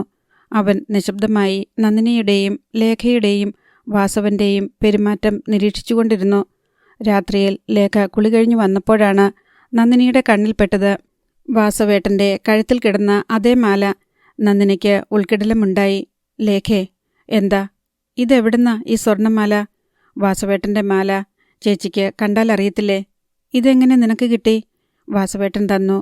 വെറുതെ? വെറുതെയല്ല, ഞാൻ ചോദിച്ചു വാങ്ങി. ഹോട്ടലിലെ രാത്രിയുടെ പ്രതിഫലം. നന്ദിനിയുടെ മുഖം ചുമന്നു വിറച്ചു. ലേഖേ, ചേച്ചിക്ക് എന്താ അറിയേണ്ടത്? എല്ലാം ഞാൻ പറയാം. എൻ്റെ മാനം ഒരു രാത്രി പണയം വെച്ച് കിട്ടിയതാ ഇത്. ഇത് മാത്രമല്ല, നഴ്സിംഗ് പരിശീലനത്തിന് പ്രവേശനം കിട്ടണമെങ്കിൽ കെട്ടിവെക്കേണ്ട 1000 രൂപ, 6 മാസത്തെ അക്കോമഡേഷൻ ഫീയായ 600 രൂപ, ഹോസ്പിറ്റലിൽ ഉപയോഗിക്കേണ്ട 10 ജോഡി യൂണിഫോം, അങ്ങനെ എന്തെല്ലാം. മൊത്തത്തിൽ ലാഭമാ അല്ലേ ചേച്ചി? ചിലമ്പിച്ച ചിരി. നന്ദിനി കൈ ആഞ്ഞു വീശി. ലേഖയുടെ കവിളത്ത് തന്നെ. ഒരു തവണയല്ല, പലതവണ. നന്ദിനിയുടെ കലി തീരും വരെ. ലേഖ നിശ്ചലയായി നിന്നു. അവളുടെ കവിൾത്തടം അടിയേറ്റ് ചുവന്ന് തിണർത്തു കിടന്നു. വായ്ക്കുള്ളിൽ ചോര ചുവച്ചു. പൂഞ്ഞുകൊണ്ടിരുന്ന കവിൾത്തടം കൈ ഉയർത്തി ഒന്ന് തൊടുക പോലും ചെയ്തില്ല. നന്ദിനി അവളുടെ മുമ്പിൽ നിന്ന് കിതച്ചു. എന്താ നിർത്തിയത്? ചേച്ചി ഇനിയും അടിച്ചോളൂ. എനിക്ക് സങ്കടമില്ല. ഞാൻ തെറ്റ് ചെയ്തവളാണ്. എനിക്ക് വേണമെങ്കിൽ വഴങ്ങാതിരിക്കാമായിരുന്നു. മനഃപൂർവ്വമാണ് ഞാൻ കീഴടങ്ങിയത്. നശിക്കുകയാണെന്നറിഞ്ഞുകൊണ്ട് തന്നെ. ഒന്ന് നിർത്തിയിട്ട് വീറോടെ അവൾ തുടർന്നു. എൻ്റെ ഒരു രാത്രി അയാൾക്ക് പണയപ്പെടുത്തിയിട്ട് ഞാൻ പകരം വാങ്ങിയത് പുതിയൊരു ജീവിതമാണ്. ലേഖ ബുദ്ധിയുള്ളവളായിരുന്നുവെന്ന്, മിടുക്കിയായിരുന്നുവെന്ന് ചേച്ചി ഒരിക്കൽ പറയും.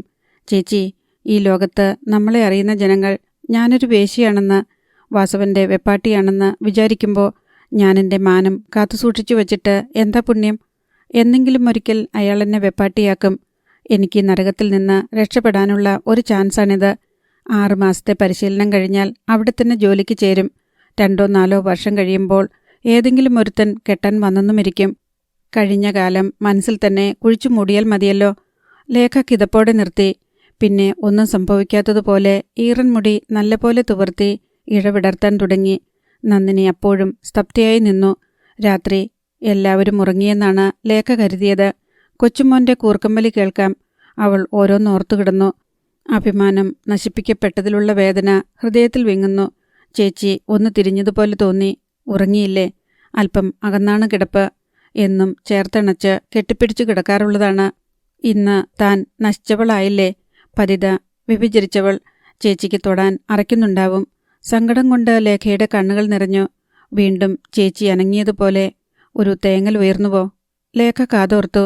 ഉവ്, ചേച്ചി കരയുകയാണ്. തേങ്ങലിൽ ഉടൽ കുലുങ്ങുന്നു.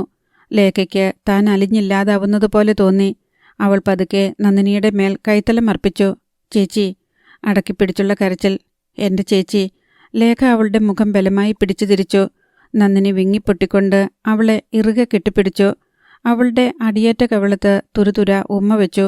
ചുടുകണ്ണുനീർ മുഖത്തേക്ക് കുടുകൂടെ വീഴുന്നത് ലേഖ അറിഞ്ഞു. അവൾക്കും കരച്ചിൽ വന്നു. എൻ്റെ മോളെ, എന്നോട് ക്ഷമിക്കൂ. എന്തിന്? ചേച്ചി തെറ്റൊന്നും ചെയ്തില്ലല്ലോ. എന്നെ അടിച്ചപ്പോൾ എനിക്ക് സന്തോഷമാ തോന്നിയത്. ഞാൻ തെറ്റ് ചെയ്താൽ ശിക്ഷിക്കാൻ ചേച്ചിയല്ലാതെ എനിക്കാരാ ഉള്ളത്? സ്നേഹത്തിൻ്റെ അധികാരമല്ലേ അത്? നന്ദിനി അവളുടെ മുഖത്തേക്ക് കവിൾ ചേർത്തു. ഞാൻ നശിച്ചപ്പോൾ ഒരു ലാഭം കൂടിയുണ്ടായി ചേച്ചി. അത് ഞാൻ പറയാൻ മറന്നു. എൻ്റെ ചേച്ചിയെ ഇനി ആ മൃഗം ഉപദ്രവിക്കുകയില്ല. എൻ്റെ കരാറിൽ ആ വ്യവസ്ഥയുമുണ്ടായിരുന്നു. നന്ദിനിക്ക് കരയാൻ മാത്രമേ കഴിഞ്ഞുള്ളൂ.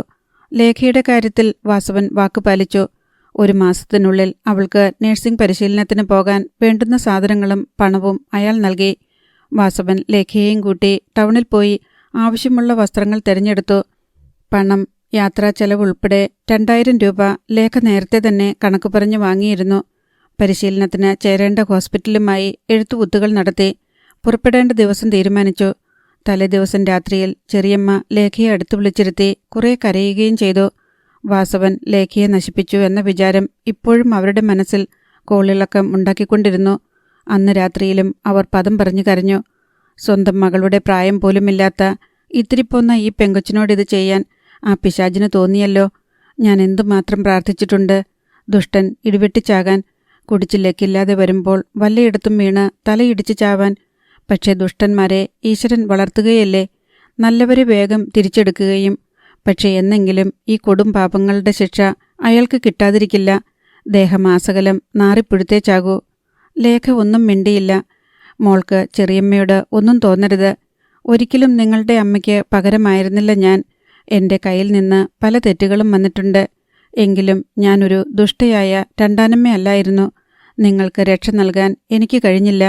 എൻ്റെ സ്ഥിതി തന്നെ അരക്ഷിതാവസ്ഥയിലല്ലേ. എങ്ങനെയോ ജീവിച്ചു പോകുന്നുവെന്ന് മാത്രം. അവർ പിന്നെയും എന്തൊക്കെയോ പറഞ്ഞുകൊണ്ടിരുന്നു. നന്ദിനിയോട് ലേഖ യാത്ര പറഞ്ഞു. ഇത്രനാൾ നമ്മൾ ഒന്നിച്ച് ജീവിച്ചു. ഇനി ഒന്നിച്ച് അധികനാൾ ജീവിക്കാനൊക്കില്ല.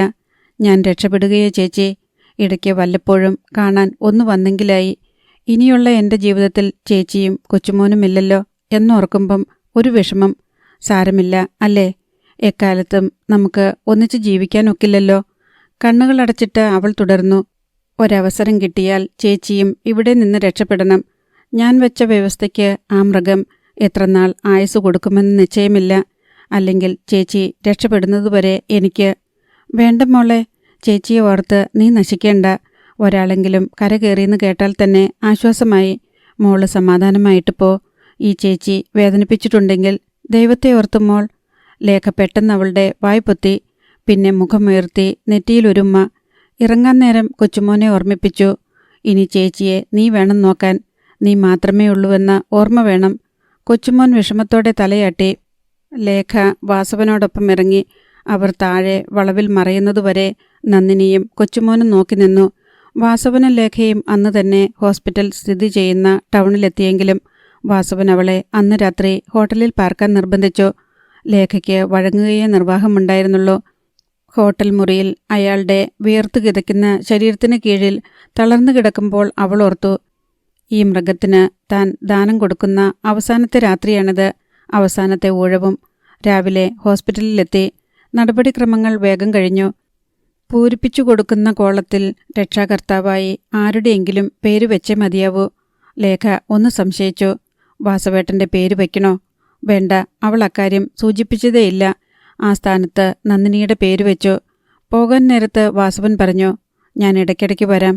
ഓ, എന്തിന്? എനിക്ക് പേടിയൊന്നുമില്ല. കൂട്ടുകാരൊക്കെ ഇഷ്ടം പോലെയല്ലേ? അതല്ല, ഒഴിവു ദിവസം കാണുമല്ലോ. അന്നേരം നമുക്ക് ടൗണിലൊക്കെ ഒന്ന് കറങ്ങാം. ലേഖ ഒന്ന് ഇരുത്തി മൂളി. വാസവൻ അപ്പോൾ തന്നെ മടങ്ങി. വലിയ കണക്കുകൂട്ടലുകളായിരുന്നു വാസവൻ്റേത്. മാസത്തിൽ 2 തവണ ലേഖയെ കാണാൻ വരാം. ശനിയാഴ്ച വൈകിട്ട് കൂട്ടിക്കൊണ്ടുപോയാൽ തിങ്കളാഴ്ച കാലത്ത് ഹോസ്പിറ്റലിൽ എത്തിച്ചാൽ മതി. 2 ദിവസം ഹോട്ടൽ മുറിയിൽ സുഭിക്ഷമായിട്ട് കഴിയാം. പിന്നെ 2 മാസം കൂടുമ്പോൾ വീട്ടിലൊന്ന് വന്നു പോകാതിരിക്കില്ലല്ലോ.